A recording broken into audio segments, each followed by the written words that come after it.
আপনি সত্য কথা বললে, সঠিক পথে থাকলে অনেকে অনেক ধরনের কথা বলবে, আঘাত করবে, কিন্তু সঠিক পথ থেকে কখনো দূরে সরা যাবে, আপনি আল্লাহর কাছে দামি হবেন। পারবেন তো ইনশাআল্লাহ? পারা যাবে তো ইনশাআল্লাহ? সত্যের পক্ষে গান গাই বলে আমি বিদ্রোহী, সত্যের পথে ডাকি বলে আমি বিপ্লবী, কোরআনের কথা বলি তাই বলে আমাকে মৌলবাদী, জিহাদের কথা বলি তাই বলে আমাকে জঙ্গিবাদী, আমি বিদ্রোহী বিপ্লবী মৌলবাদী, কেন জঙ্গিবাদী? ঠিক কি না? জন্মের পরে কানে আজান কি দেয়নি, তুমি মৌলবাদী ছাড়া হওনি। জন্মের পরে কানে আজান লাগছে নাকি লাগে নাই? আর জোরে বলেন। যে দেশে সন্তান হওয়ার সাথে সাথেই আজান দেওয়া হয়, ডান কানে বাম কানে ইকামত দেওয়া হয়, সেই দেশে যারা আল্লাহর বিরুদ্ধে কথা বলে তাদের এই বাংলাদেশে থাকার কোনো অধিকার। আমি আপনাদের কাছে পবিত্র কোরআনুল কারীমের 30 নম্বর পারার 18 নম্বর পৃষ্ঠার 3, 4, 5, 6 নম্বর লাইন সূরা 3 থেকে কিছু আয়াত তেলাওয়াত করেছি। আল্লাহ রাসূল সাল্লাল্লাহু আলাইহি ওয়াসাল্লামের অসংখ্য অগণিত হাদিসসমূহের মধ্য থেকে সহিহ বুখারী শরীফের 5027 নম্বর হাদিস পাঠ করেছি। যদি আল্লাহ তাআলা আমাকে তৌফিক ইনায়াত করেন, সূরা 3 থেকে কিছু আলোচনা করার চেষ্টা করব ইনশাআল্লাহ। ওমা তাওফীকি ইল্লা বিল্লাহ। আজকে আমরা যে সূরা থেকে আলোচনা শুনবো সেই সূরার নাম হচ্ছে সূরাতুত তিন। সূরার নাম কি? সূরা 3। এই সূরাটা আমরা অনেকেই পারি, তাই না? খুবই ছোট্ট একটি সূরা। পবিত্র কোরআনুল কারীমের 174টি সূরা রয়েছে, তার ভিতরে এই সূরাটা হচ্ছে 95 নম্বর সূরা। কত নম্বর সূরা? আরো জোরে বলেন, কত নম্বর? 95 নম্বর সূরা। এই সূরাটা হচ্ছে মাক্কি সূরা। আমরা যারা তাফসীর শুনতে পছন্দ করি আমরা জানি পবিত্র কোরআনুল কারীমের ভিতরে যে সূরাগুলো আছে দুই ভাগে বিভক্ত। কিছু সূরা আছে মাক্কি সূরা, কিছু সূরা আছে মাদানী সূরা। যেই সূরাগুলো হিজরতের পূর্বে নাজিল হয়েছে মক্কায় সেগুলোকে বলা হয় মাক্কি সূরা, আর যেগুলো হিজরতের পরে মদিনায় নাজিল হয়েছে সেগুলোকে বলা হয় মাদানী সূরা। এই সূরাটা হচ্ছে মাক্কি সূরা। কি সূরা? এই সূরাটা পবিত্র কোরআনুল কারীমে এসেছে 30 নম্বর পারার 18 নম্বর পৃষ্ঠা। 30 নম্বর পারার কত নম্বর পৃষ্ঠা? 18 নম্বর পৃষ্ঠা। এই সূরার ভিতরে আয়াত রয়েছে 8টি। কয়টি? 8টি আয়াত রয়েছে এবং শব্দ রয়েছে 34টি, 34টি শব্দ রয়েছে, আর অক্ষর রয়েছে আলিফ বা তা সা যে অক্ষর আছে, অক্ষর রয়েছে 159টি। কয়টি? 159টি। এবং এই সূরার নামকরণ করা হচ্ছে সূরাতুত তিন। আমরা আজকে সেই সূরা থেকে আলোচনা শুনবো, কেননা কোরআন থেকে যদি আমরা আলোচনা শুনে আমল করতে পারি দুনিয়াতেও শান্তি, আখিরাতে জান্নাত চিনে দিবে তিনি কে? আরো জোরে বলেন, তিনি কে? এই কোরআন থেকে আলোচনা শুনলে কোনো সমস্যা আছে? কোনো ভয় আছে? অনেক সময় কোরআন থেকে কথা বললে আমাদের কলিজা লেগে যায়। যারা সুদ খায়, সুদখোরের বিরুদ্ধে কথা বলে কলিজা লাগবে কি লাগবে না? তো আমরা হুজুরদের উপরে ক্ষিপ্ত না হয়ে, কোরআনের উপরে ক্ষিপ্ত না হয়ে আমরা নিজেদেরকে সংশোধন করার চেষ্টা করবো। পারবো তো ইনশাআল্লাহ? কেননা কোরআন বলে এক কথা, আপনার বাবা বলে এক কথা। বাবা বাদ না কোরআন বাদ? কি বলেন? বাবা বাদ। কোরআন বলে এক কথা, পীর বলে আর এক কথা। কোরআন বাদ না পীর বাদ? কোরআন বলে এক কথা, নেতা বলে আর এক কথা। কোরআন বাদ না নেতা বাদ? যেই নেতা নেত্রী কোরআনের বিরুদ্ধে কথা বলবে সেই নেতা আমরা মানতে চাই না, ঠিক কি না? কোরআন আমার সবার আগে, ঠিক কি না? কারণ একদিন আমাদের সকলকে চলে যেতে হবে। ইব্রাহিম আলাইহিস সালাম বাবার কথা না শুনে আল্লাহর কথা শুনেছেন, ঠিক কি না? তার বাবা অগ্নি পূজারক ছিল। ইব্রাহিম আলাইহিস সালাম বাবার কথা শুনেছেন না আল্লাহর কথা শুনেছেন? সুতরাং আমাদেরকে সর্বপ্রথম এটা মনে রাখতে হবে, আমি মুসলিম, সুতরাং সর্বপ্রথম কোরআনকে আঁকড়ে ধরা দরকার আছে না নাই? এই কোরআনকে যারা আঁকড়ে ধরবে দুনিয়াতেও শান্তি পাবে, আখিরাতেও শান্তি পাবে, কারণ এই কোরআনে সবকিছু জেনে দিয়েছেন তিনি কে? আরো বলেন, তিনি কে? আল্লাহ নিজেই বলছেন 7 নম্বর পারার 11 নম্বর পৃষ্ঠার 7 নম্বর লাইন সূরা আনআমের 38 নম্বর আয়াতে রব্বুল আলামিন বলেন, মা ফাররাতনা ফিল কিতাবি মিন শাই, I have not left anything in the Quran. আমি কোরআনে কোনো কিছু বাকি রাখি নাই। বলেন সুবহানাল্লাহ। একটু জোরে সোরে বলেন না সুবহানাল্লাহ। মুসলমান সুবহানাল্লাহ বলতেই চায় না। এই সুবহানাল্লাহর এত দাম, কোন ব্যক্তি যদি একবার সুবহানাল্লাহ পাঠ করে আল্লাহ পাক রব্বুল আলামিন তার জন্য জান্নাতে একটা গাছ লাগায়া দেয়। এত বড় গাছ, আরবের দ্রুতগামী ঘোড়া 500 বছর পর্যন্ত দৌড়াইলেও ওই গাছের ছায়া শেষ করতে পারবে না। জোরে সোরে বলেন না সুবহানাল্লাহ। সুলাইমান সালামের নাম শুনেছেন? সুলাইমান সালাম আল্লাহর কাছে দোয়া করেছেন, আল্লাহ আমাকে একটা রাজত্ব দাও, তবে লা ইয়ামবাগি লি আহাদিম মিন বাদি, এটা শুধু আমাকে দিবা আর কাউকে দিবা না। আল্লাহ বললেন, সুলাইমান দরখাস্ত মঞ্জুর, তবে তোমাকে শুধু মানুষের উপরে নয়, তামাম সৃষ্টি জগতের সকল সৃষ্টির উপরে তোমাকে রাজত্ব দিয়া দিলা। জিন পরি, দেও দানব, পশু পাখি, পিঁপড়া সহ সব সুলাইমান সালামের অধীনে। কোরআন বলে ওয়াসাখখারনা লাহুর রিহ, বাতাসও সুলাইমান আসলামের অধীনে ছিল, বলেন সুবহানাল্লাহ। সুলাইমান আসলাম যদি কখনো কোথাও যাওয়ার জন্য ইচ্ছা করতে, তাহলে তার এই সিংহাসন, মন্ত্রী পরিষদ, শান শৌকত সবকিছু এক জায়গা থেকে অন্য জায়গায় বিমানের মতো উড়ে যেত, বলেন সুবহানাল্লাহ। একবার তার এই সিংহাসন বিমানের মতো উড়ে যাচ্ছে, এমন সময় নিচ থেকে এক কৃষক এই সিংহাসন দেখে মাথায় হাত দিয়ে বলতেছে সুবহানাল্লাহ। জোরে সোরে বলেন না সুবহানাল্লাহ। যখন সুবহানাল্লাহ বলছে, বাতাস এই সুবহানাল্লাহর আওয়াজটা সুলাইমান আসলামের কান পর্যন্ত পৌঁছায় দিছে। সুলাইমান আসলাম বলে, সিংহাসন এখানেই ল্যান্ড করো। যখন সিংহাসন নিচে নামানো হয়েছে, যে ব্যক্তি সুবহানাল্লাহ বলছে, কলিজায় পানি আছে, থরথর করে কাঁপা শুরু করেছে। সুলাইমান আসলাম ডাক দিয়েছেন, ইয়া হাদা তাল, হেই ম্যান, কাম হিয়ার, এদিকে আসো। আমি যখন উপর দিকতে যাচ্ছিলাম তখন তুমি কি বলছো? বলে, হুজুর আমাকে ক্ষমা করেন, আমি কিছু বলি নাই। বলে, না তুমি কি বলছো তাড়াতাড়ি বলো। হুজুর আল্লাহর রাস্তায় আমাকে ক্ষমা করেন, আমি কিছু বলি নাই। বলে, না তুমি একটা শব্দ বলছো, কি বলছো তাড়াতাড়ি বলো। লোকটা বলতেছে, হুজুর আমি ইচ্ছা করে কিছু বলি নাই, আপনারই সিংহাসন দেখে, আপনারই শান শৌকত দেখে, আপনারই মন্ত্রী পরিষদ দেখে ইচ্ছা করে কিছু বলি নাই, অটোমেটিক আমার মুখ থেকে সুবহানাল্লাহ বের হয়ে গেছে। সুলাইমান আলাইহিস সালাম ডাক দিয়ে বলে, বাবা তুমি কি বলছো? তুমি কি জানো তোমার এই সুবহানাল্লাহ যদি এক পাল্লায় রাখা হয়, আমার এই সিংহাসন, শান শৌকত, মন্ত্রী পরিষদ সব কিছু যদি এক পাল্লায় রাখা হয়, তোমার এই সুবহানাল্লাহর পাল্লাটা কয়েক কোটি বেশি ভারী হয়ে যাবে। এজন্য সুবহানাল্লাহ বলার দরকার আছে না নাই? কোরআন দিয়ে জীবন গড়বে যারা, জান্নাত পাবে তারা, বলেন না সুবহানাল্লাহ। সেই কোরআন থেকে আমরা আলোচনা শুনবো, যে কোরআনে কোনো ভুল নাই, কোনো সংশয় নাই, কোনো মিথ্যা কথা নাই। সুতরাং সব সমস্যার সমাধান দিতে পারে। সমাধান চাও যদি জীবনে মরণে, ফিরে যাও খুঁজে নাও, চোখ রাখো কোরআনে। সমাধান চাও যদি জীবনে মরণে, ফিরে যাও খুঁজে নাও, চোখ রাখো কোরআনে। তবেই পাবে সুখ শান্তির ঠিকানা, যদি মেনে নাও তুমি মনে প্রাণে। সমাধান চাও যদি জীবনে মরণে, ফিরে যাও খুঁজে নাও, চোখ রাখো কোরআনে। এ বাণী সকলের নয় শুধু মুমিনের, যারাই চলবে মেনে ফল পাবে কোরআনের। ঘরে বলো কিবা রাষ্ট্রে বলো, অশান্তি দূর করে শান্তি আনে। সমাধান চাও যদি জীবনে মরণে, ফিরে যাও খুঁজে নাও, চোখ রাখো কোরআনে।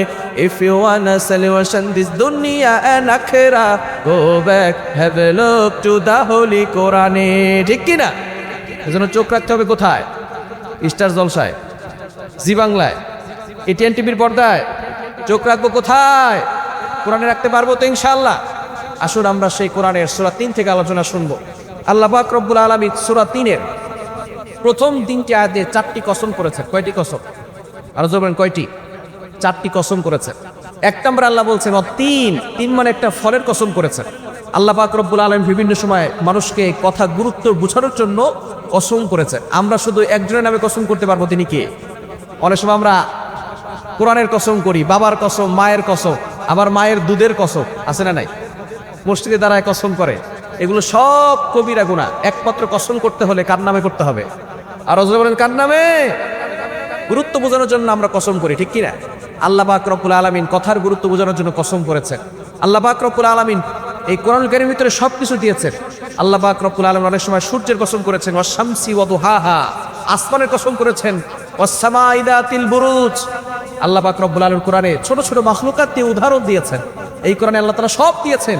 পিপিলিকা থেকে শুরু করে হাতি, আছে না নাই? সূরার নাম নামনুর শব্দ হচ্ছে পিপিলিকা, ঠিক কিনা? আবার আনকাবুত মানে মাকড়সা, ছোট্ট প্রাণী, আল্লাহ তাআলা তার নামে সূরা দিয়েছেন। সূরাতুন নাহল, মৌমাছির নামে আল্লাহ তাআলা সূরা দিয়েছেন। আবার আলাম তারা কাইফা ফাআলা রাব্বুকা বিআসহাবিল ফিল, হাতির নামে সূরা আছে না নাই? সুতরাং কোরআনে আল্লাহ তাআলা পিপিলিকা থেকে শুরু করে হাতি পর্যন্ত আমাদের যা দরকার সব কিছু দিয়েছেন, বলেন সুবহানাল্লাহ। অনেক ধর্মীয় গ্রন্থ আছে, কিন্তু আজ পর্যন্ত এই কোরআন থেকে কেউ কোনো ভুল ধরতে পেরেছে? কি বলেন, পেরেছে? অনেক ধর্মীয় গ্রন্থ আছে, বাইবেল, ত্রিপিটক, দশাতীর ভেদ, কোরআন, রামায়ণ, দীঘানিকায়া, ইয়াহবিস, সেকাডেটাল, ঠালমা, Torah, Old Testament, New Testament, জিন্দা বিস্তা সহ যত ধর্মীয় গ্রন্থ আছে, প্রতিটা ধর্মীয় গ্রন্থে ভুল আছে। একমাত্র একটা কিতাবে কোনো ভুল নাই, তার নাম হচ্ছে আল কোরআন, বলেন আল্লাহু আকবার। সুতরাং সেই কোরআন আমরা যদি জীবন পরিচালনা করতে পারি কোরআন দিয়ে, তাহলে জীবনের সুখ আছে না নাই? আখিরাতেও সুখ আছে না নাই? আল্লাহ পাক রব্বুল আলামিন সেই কোরআনে বলছেন প্রথমে 3 ফলের কসম করেছেন। এরপরে বলছেন জাইতুন। জাইতুন, আমরা অলিভ নাম শুনেছেন না? আমরা অনেক অলিভ অয়েল তেল ব্যবহার করি, তাই না? জাইতুন, নবী সাল্লাল্লাহু আলাইহি ওয়াসাল্লাম বলেছেন তোমরা জাইতুন খাও। জাইতুন তেল অনেকের চুল পড়ে যায়, এই জাইতুন অরিজিনাল যেটা আছে সেটা যদি আপনি ব্যবহার করতে পারেন, সূরা শুআরার 80 নম্বর আয়াত, ওয়াইদা মারিতু ফাহুয়া ইয়াশফি, এটা পড়ে জাইতুন তেলে ফু দিয়ে ওই তেলটা যদি মাথায় ব্যবহার করে, আল্লাহ পাক রব্বুল আলামিন মাথার যে যন্ত্রণা আছে সেটা দূর করবেন, মাথার চুল পড়া বন্ধ করে দিবেন। বলেন সুবহানাল্লাহ। আল্লাহ পাক রব্বুল আলামিন এখানে কসম করেছেন, তিন ফলের কসম, জাইতুন, জাইতুনের কসম। এরপরে আল্লাহ তাআলা বলছেন তুরি সিনিন, সিনাই পর্বতের কসম, অর্থাৎ তুর পাহাড়ের কসম, যেই পাহাড়ে আল্লাহ তাআলার সাথে মুসা আলাইহিস সালাম কথা বলতেন। বলেন সুবহানাল্লাহ। 4 নম্বরে বলেছেন ওয়াহাদাল বালাদিল আমিন, এই নিরাপদ শহরের কসম, অর্থাৎ মক্কা শহরের কসম। প্রথমে কয়টা কসম করলেন? কয়টা? প্রথমে 2টা ফল, তারপরে 2টা জায়গার নাম। এই 4টা কসম দ্বারা আল্লাহ পাক রব্বুল আলামিন 3জন নবীর জন্মভূমির কথা বলেছেন। কয়জন নবী? কয়জন? 3 জন। প্রথমে অত্তিন ও জাইতুন, এই 3 ফল আর জাইতুন ফল, এই ফলগুলো বর্তমানে যে প্যালেস্টাইন, যেখানে আমাদের মুসলমান মা বোনদের উপর নির্যাতন হচ্ছে, ইহুদিরা নির্যাতন করতেছে, সেই জায়গাটা হচ্ছে বাইতুল মাকতাস। এই জায়গায় 3 ফল আর জাইতুন ফল এগুলো বেশি হয়। এইখানে জন্মগ্রহণ করেছিল হযরত ঈসা আলাইহিস সালাম। নাম শুনেছেন? আমাদের নবীর আগের নবী ঈসা আলাইহিস সালাম এখানে জন্মগ্রহণ করেছেন। আল্লাহ পাক রব্বুল আলামিন 3 আর জাইতুন দ্বারা কিছু মুফাসসির কেরাম বলেছেন, আল্লাহ বুঝাতে চেয়েছেন যে এখানে ঈসা আলাইহিস সালামের জন্ম হয়েছে এবং তার উপরে ইনজিল কিতাব নাজিল হয়েছে। আল্লাহ পাক রব্বুল আলামিন সেই জন্মভূমির কথা বলে কসম করে আমাদের কাছে জানিয়ে দিচ্ছেন কথার গুরুত্ব বোঝানোর জন্য পরবর্তী কথা কি হবে। এরপর আল্লাহ পাক রব্বুল আলামিন মুসা আলাইহিস সালামের তুর পাহাড়ে যে কথা বলতেন সেটার কথা জানিয়েছেন, যেখানে মুসা আলাইহিস সালাম আল্লাহর সাথে কথা বলতেন। আর 3 নাম্বার, যেখানে নবীজি সাল্লাল্লাহু আলাইহি ওয়াসাল্লামের জন্মভূমি মক্কা, আমাদের নবীর জন্মভূমি, ঠিক কিনা? নবীজি সাল্লাল্লাহু আলাইহি ওয়াসাল্লাম মক্কায় থাকতেন এবং নবীজি সাল্লাল্লাহু আলাইহি ওয়াসাল্লাম এই মক্কাকে ছেড়ে তিনি যেতে চান নাই, তাকে জোর করে তাড়িয়ে দেওয়া হয়েছে, ঠিক কিনা? বোঝা গেল কোরআনের কথা বললে বিপদ আছে না নাই? আর জুলুম আছে না নাই? নবীজি সাল্লাল্লাহু আলাইহি ওয়াসাল্লাম প্রথম 40 বছর ধরে কোনোদিন মিথ্যা কথা বলেন নাই। আল আমিন, তিনি ছিলেন আমানতদার। আস-সাদিক, তিনি ছিলেন সত্যবাদী। এমনকি মক্কার লোকেরা চিন্তা করত নেতা মাত্র আবু জাহেলকে, কিন্তু টাকা পয়সা আবু জাহেলের কাছে রাখতো না, তারা টাকা পয়সা রাখতো নবীজির কাছে। কেননা তারা জানতো মোহাম্মদ আব্দুল্লাহর ছেলে মোহাম্মদ কোনোদিন মিথ্যা বলে নাই, কোনোদিন আমানতের খেয়ানত করে নাই, কোনোদিন ওয়াদা ভঙ্গ করে নাই। নেতা মানতো আবু জাহেলকে, কিন্তু টাকা পয়সা রাখতো মোহাম্মদের কাছে। বলেন আল্লাহু আকবার। তারা বিশ্বাস করতো মুহাম্মদ সাল্লাল্লাহু আলাইহি ওয়াসাল্লাম কখনো তার টাকা পয়সা মেরে খাবে। তিনি যখন 40 বছর পরে নবুয়ত প্রাপ্ত হয়েছেন, যখন তার উপরে কোরআন নাজিল হওয়া শুরু হয়েছে, এখন তিনি কোরআনের কথা বলেন। যখনই কোরআনের কথা বলা শুরু হয়েছে, তখনই আবু জাহেল, উতবা, সাইবা মিলে নবীজি সাল্লাল্লাহু আলাইহি ওয়াসাল্লামের উপর অত্যাচার করা শুরু করেছে, ঠিক কিনা? তখনই শুরু হয়েছে, তার আগে কিন্তু শুরু হয় নাই। যখন 40 বছর আগ পর্যন্ত আবু জাহেল পর্যন্ত বলতে, এই যে দেখো আব্দুল্লাহর ছেলে মোহাম্মদ হেরে যায়, এরকম ভালো ছেলে, আমানতদার ছেলে এবং সত্যবাদী ছেলে আমরা জীবনে কোনোদিন দেখি নাই, কিয়ামত পর্যন্ত এত ভালো ছেলে আর আসবে না। সেই আবু জাহেলই যখন কোরআন দিয়ে কথা বলা শুরু করেছে, তখনই বিরোধিতা করা শুরু করেছে। এখনো অনেক সময় কোরআন ছাড়া কথা বলে কোনো সমস্যা নাই, কোরআন দিয়ে হক কথা বললেই বাধা দেওয়া হয়, ঠিক কিনা? নবীজি সাল্লাল্লাহু আলাইহি ওয়াসাল্লামের উপরে নির্যাতন শুরু হয়ে গেছে। নবীজি সাল্লাল্লাহু আলাইহি ওয়াসাল্লাম মানুষদেরকে কালিমার দাওয়াত দেওয়া শুরু করলেন, কিন্তু তারা অপপ্রচার চালালো। আল্লাহ পাক রব্বুল আলামিন অপপ্রচারটাকে প্রচার মাধ্যম বানিয়ে দিয়েছেন। বলেন সুবহানাল্লাহ। হজের সময় যখন হয়েছে, আবু জাহেল, উতবা, সাইবা মিলে প্ল্যান করেছে মুহাম্মদ কিন্তু মানুষদেরকে কালিমার পথে নিয়ে যাবে, ইসলামের পথে নিয়ে যাবে। কি করা যায়? আবু জাহেল প্ল্যান করেছে, এবার আমরা একটা প্ল্যান করবো, সেটা হলো মক্কার গলিতে গলিতে যেখানে মানুষ প্রবেশ করবে আমরা তাদেরকে বলবো নতুন কাপড়ের আমদানি হয়েছে। বলেন নাউজুবিল্লাহ। খবরদার তোমরা তার কাছে যাবে না, সে হলো জাদুকর। তারা অপপ্রচার চালাচ্ছে, আর আল্লাহ তাআলা এটাকে প্রচার মাধ্যম বানিয়ে দিচ্ছে। করেন সুবহানাল্লাহ। এতদিন পর্যন্ত কিন্তু কেউ নবীকে চিনতো না, ঠিক কিনা? তিনি নতুন করে কালিমার দাওয়াত দেওয়া শুরু করেছে, কেউ চিনতো না, কিন্তু তারা বলা শুরু করেছে মক্কায় নতুন পাগলের আমদানি হয়েছে, খবরদার তোমরা কেউ তার কাছে যাবে না, সে হচ্ছে জাদুকর। আর মানুষদেরকে যেটা নিষেধ করা হয় বেশি, সেটা করে বেশি, ঠিক কিনা? মানুষজন চিন্তা করছে এবার হজ করি আর না করি, পাগল দিকে ছাড়বো। সুবহানাল্লাহ বলবেন না? কিছু কিছু মানুষ দ্রুত হজ শেষ করে চলে গেছেন নবীজি সাল্লাল্লাহু আলাইহি ওয়াসাল্লামকে দেখার জন্য। এবার মানুষগুলো যখনই নবীজিকে দেখছেন, দেখার সাথে সাথেই প্রত্যেকের মুখে একই কথা, এত সুন্দর চেহারার মানুষ কখনো মিথ্যা কথা বলতে পারে না, এত পরিপাটি মানুষ কখনো পাগল হতে পারে না, এত পরিষ্কার পরিচ্ছন্নভাবে কথা বলে, সুন্দর করে কথা বলে, এই চেহারার মানুষ কখনো মিথ্যা হতে পারে না। অনেকে নবীজির চেহারা দেখেই কালিমা পড়ে মুসলমান হয়ে গেছে। সুতরাং আমাদের নবী যার ব্যাপারে আবু জাহল অপপ্রচার করেছেন, এই অপপ্রচারটাকে প্রচার মাধ্যম বানিয়ে দিয়েছেন যিনি, তিনি কে? আল্লাহ বলেন ওয়া মাকারু ওয়া মাকারাল্লাহ ওয়াল্লাহু খায়রুল মাকিরিন। তারা ষড়যন্ত্র করে আর কৌশল অবলম্বন করেন কে? নবীজি সাল্লাল্লাহু আলাইহি সাল্লাম এই মক্কায় জন্মগ্রহণ করেছেন। মক্কায় তিনি থাকতে চেয়েছিলেন, কিন্তু কাফেররা তাকে থাকতে দেয় নাই। নিজের গোত্রের লোকেরা তাকে মক্কা থেকে বের করে দিয়েছেন। কিন্তু এটা নিরাপদ শহর, এটা আল্লাহ পাক রব্বুল আলামিন নিজেই বলেছেন। কেননা মক্কার ভিতরে কোনো হত্যাকাণ্ড চলে, কি বলেন, চলে। যদি কেউ ফাঁসির আসামি হয়, সে যদি কাবা শরীফের ভিতরে ঢুকে, তাহলে তাকে সেখান থেকে বের করা যাবে যতক্ষণ পর্যন্ত সে বের না হবে। সেখানে দেখবেন কবুতর আছে, যারা হাজী সাহেবরা আছেন, হজ করতে গিয়েছেন, তারা জানেন কবুতরকে কেউ আঘাত করে না। কেউ আঘাত করে? বিড়াল থাকলে কেউ আঘাত করে না। সেখানে আল্লাহ পাক রব্বুল আলামিন নিরাপদের ব্যবস্থা করে দিয়েছেন। সুতরাং সেই নিরাপদ শহরের কসম করে আল্লাহ পাক রব্বুল আলামিন বুঝাতে চেয়েছেন। এই 4টি কসম করেছেন 3টি আয়াতে। এরপর আল্লাহ তাআলা বলছেন লাকাদ খালাকনাল ইনসানা ফি আহসানি তাকওয়িম, আমি মানুষকে সবচেয়ে বেশি সুন্দরতম গঠন দিয়ে তৈরি করেছি। বলেন সুবহানাল্লাহ। মানুষ আয়নার সামনে দাঁড়ালে আপনার চেহারা হয়তো আপনার কাছে খারাপ লাগতে পারে, কিন্তু আল্লাহ নিজে বলছেন লাকাদ খালাকনাল ইনসানা ফি আহসানি তাকওয়িম, আমি মানুষকে সবচেয়ে বেশি সুন্দরতম গঠন দিয়ে তৈরি করেছি। বলেন সুবহানাল্লাহ। আল্লাহ পাক রব্বুল আলামিন কত সুন্দর করে আমাদেরকে সৃষ্টি করেছেন। আমাদের হার্ট, আমাদের হৃৎপিণ্ড, আমাদের হাত, আমাদের চোখ সবকিছু একসাথে কাজ করে। কখন কি চিন্তা করেছেন? আয়নার সামনে দাঁড়াবেন, তাহলে আপনি আল্লাহর পরিচয় বুঝতে পারবেন যে আল্লাহ কত সুন্দর করে আমাদেরকে বানিয়েছেন। যেখানে চোখ থাকার কথা সেখানে দিয়েছেন। চোখ কিন্তু আমাদেরকে কপালে দেয় নাই, দিছেন? একটু চিন্তা করেন, চোখ যদি কপালে থাকতো তাহলে কি অবস্থা হইতো? হাত যদি এখানে না থেকে অন্য জায়গায় থাকতো তাহলে কি অবস্থা হতো? আল্লাহ তাআলা আমাদেরকে কত সুন্দর করে তৈরি করেছেন, সৃষ্টি করেছেন। ওই আল্লাহর ইবাদত করার দরকার আছে না নাই? আরো জোরে আছে না নাই? আল্লাহ পাক রব্বুল আলামিন কিন্তু তার বান্দাকে অনেক ভালোবাসেন, অনেক মহব্বত করেন। এক্সাম্পল দিলে সুন্দর বুঝতে পারবেন। এই যে আপনারা একটা প্যান্ডেল তৈরি করেছেন, এখানে কিন্তু অনেক কিছুর প্রয়োজন হয়েছে, ঠিক কিনা? মাইকের প্রয়োজন হয়েছে, লাইটের প্রয়োজন হয়েছে, কাপড়ের প্রয়োজন হয়েছে, চেয়ারের প্রয়োজন হয়েছে। সব কিছু মিলিয়ে তারপর একটা সুন্দর একটা স্টেজ হয়েছে, ঠিক কিনা?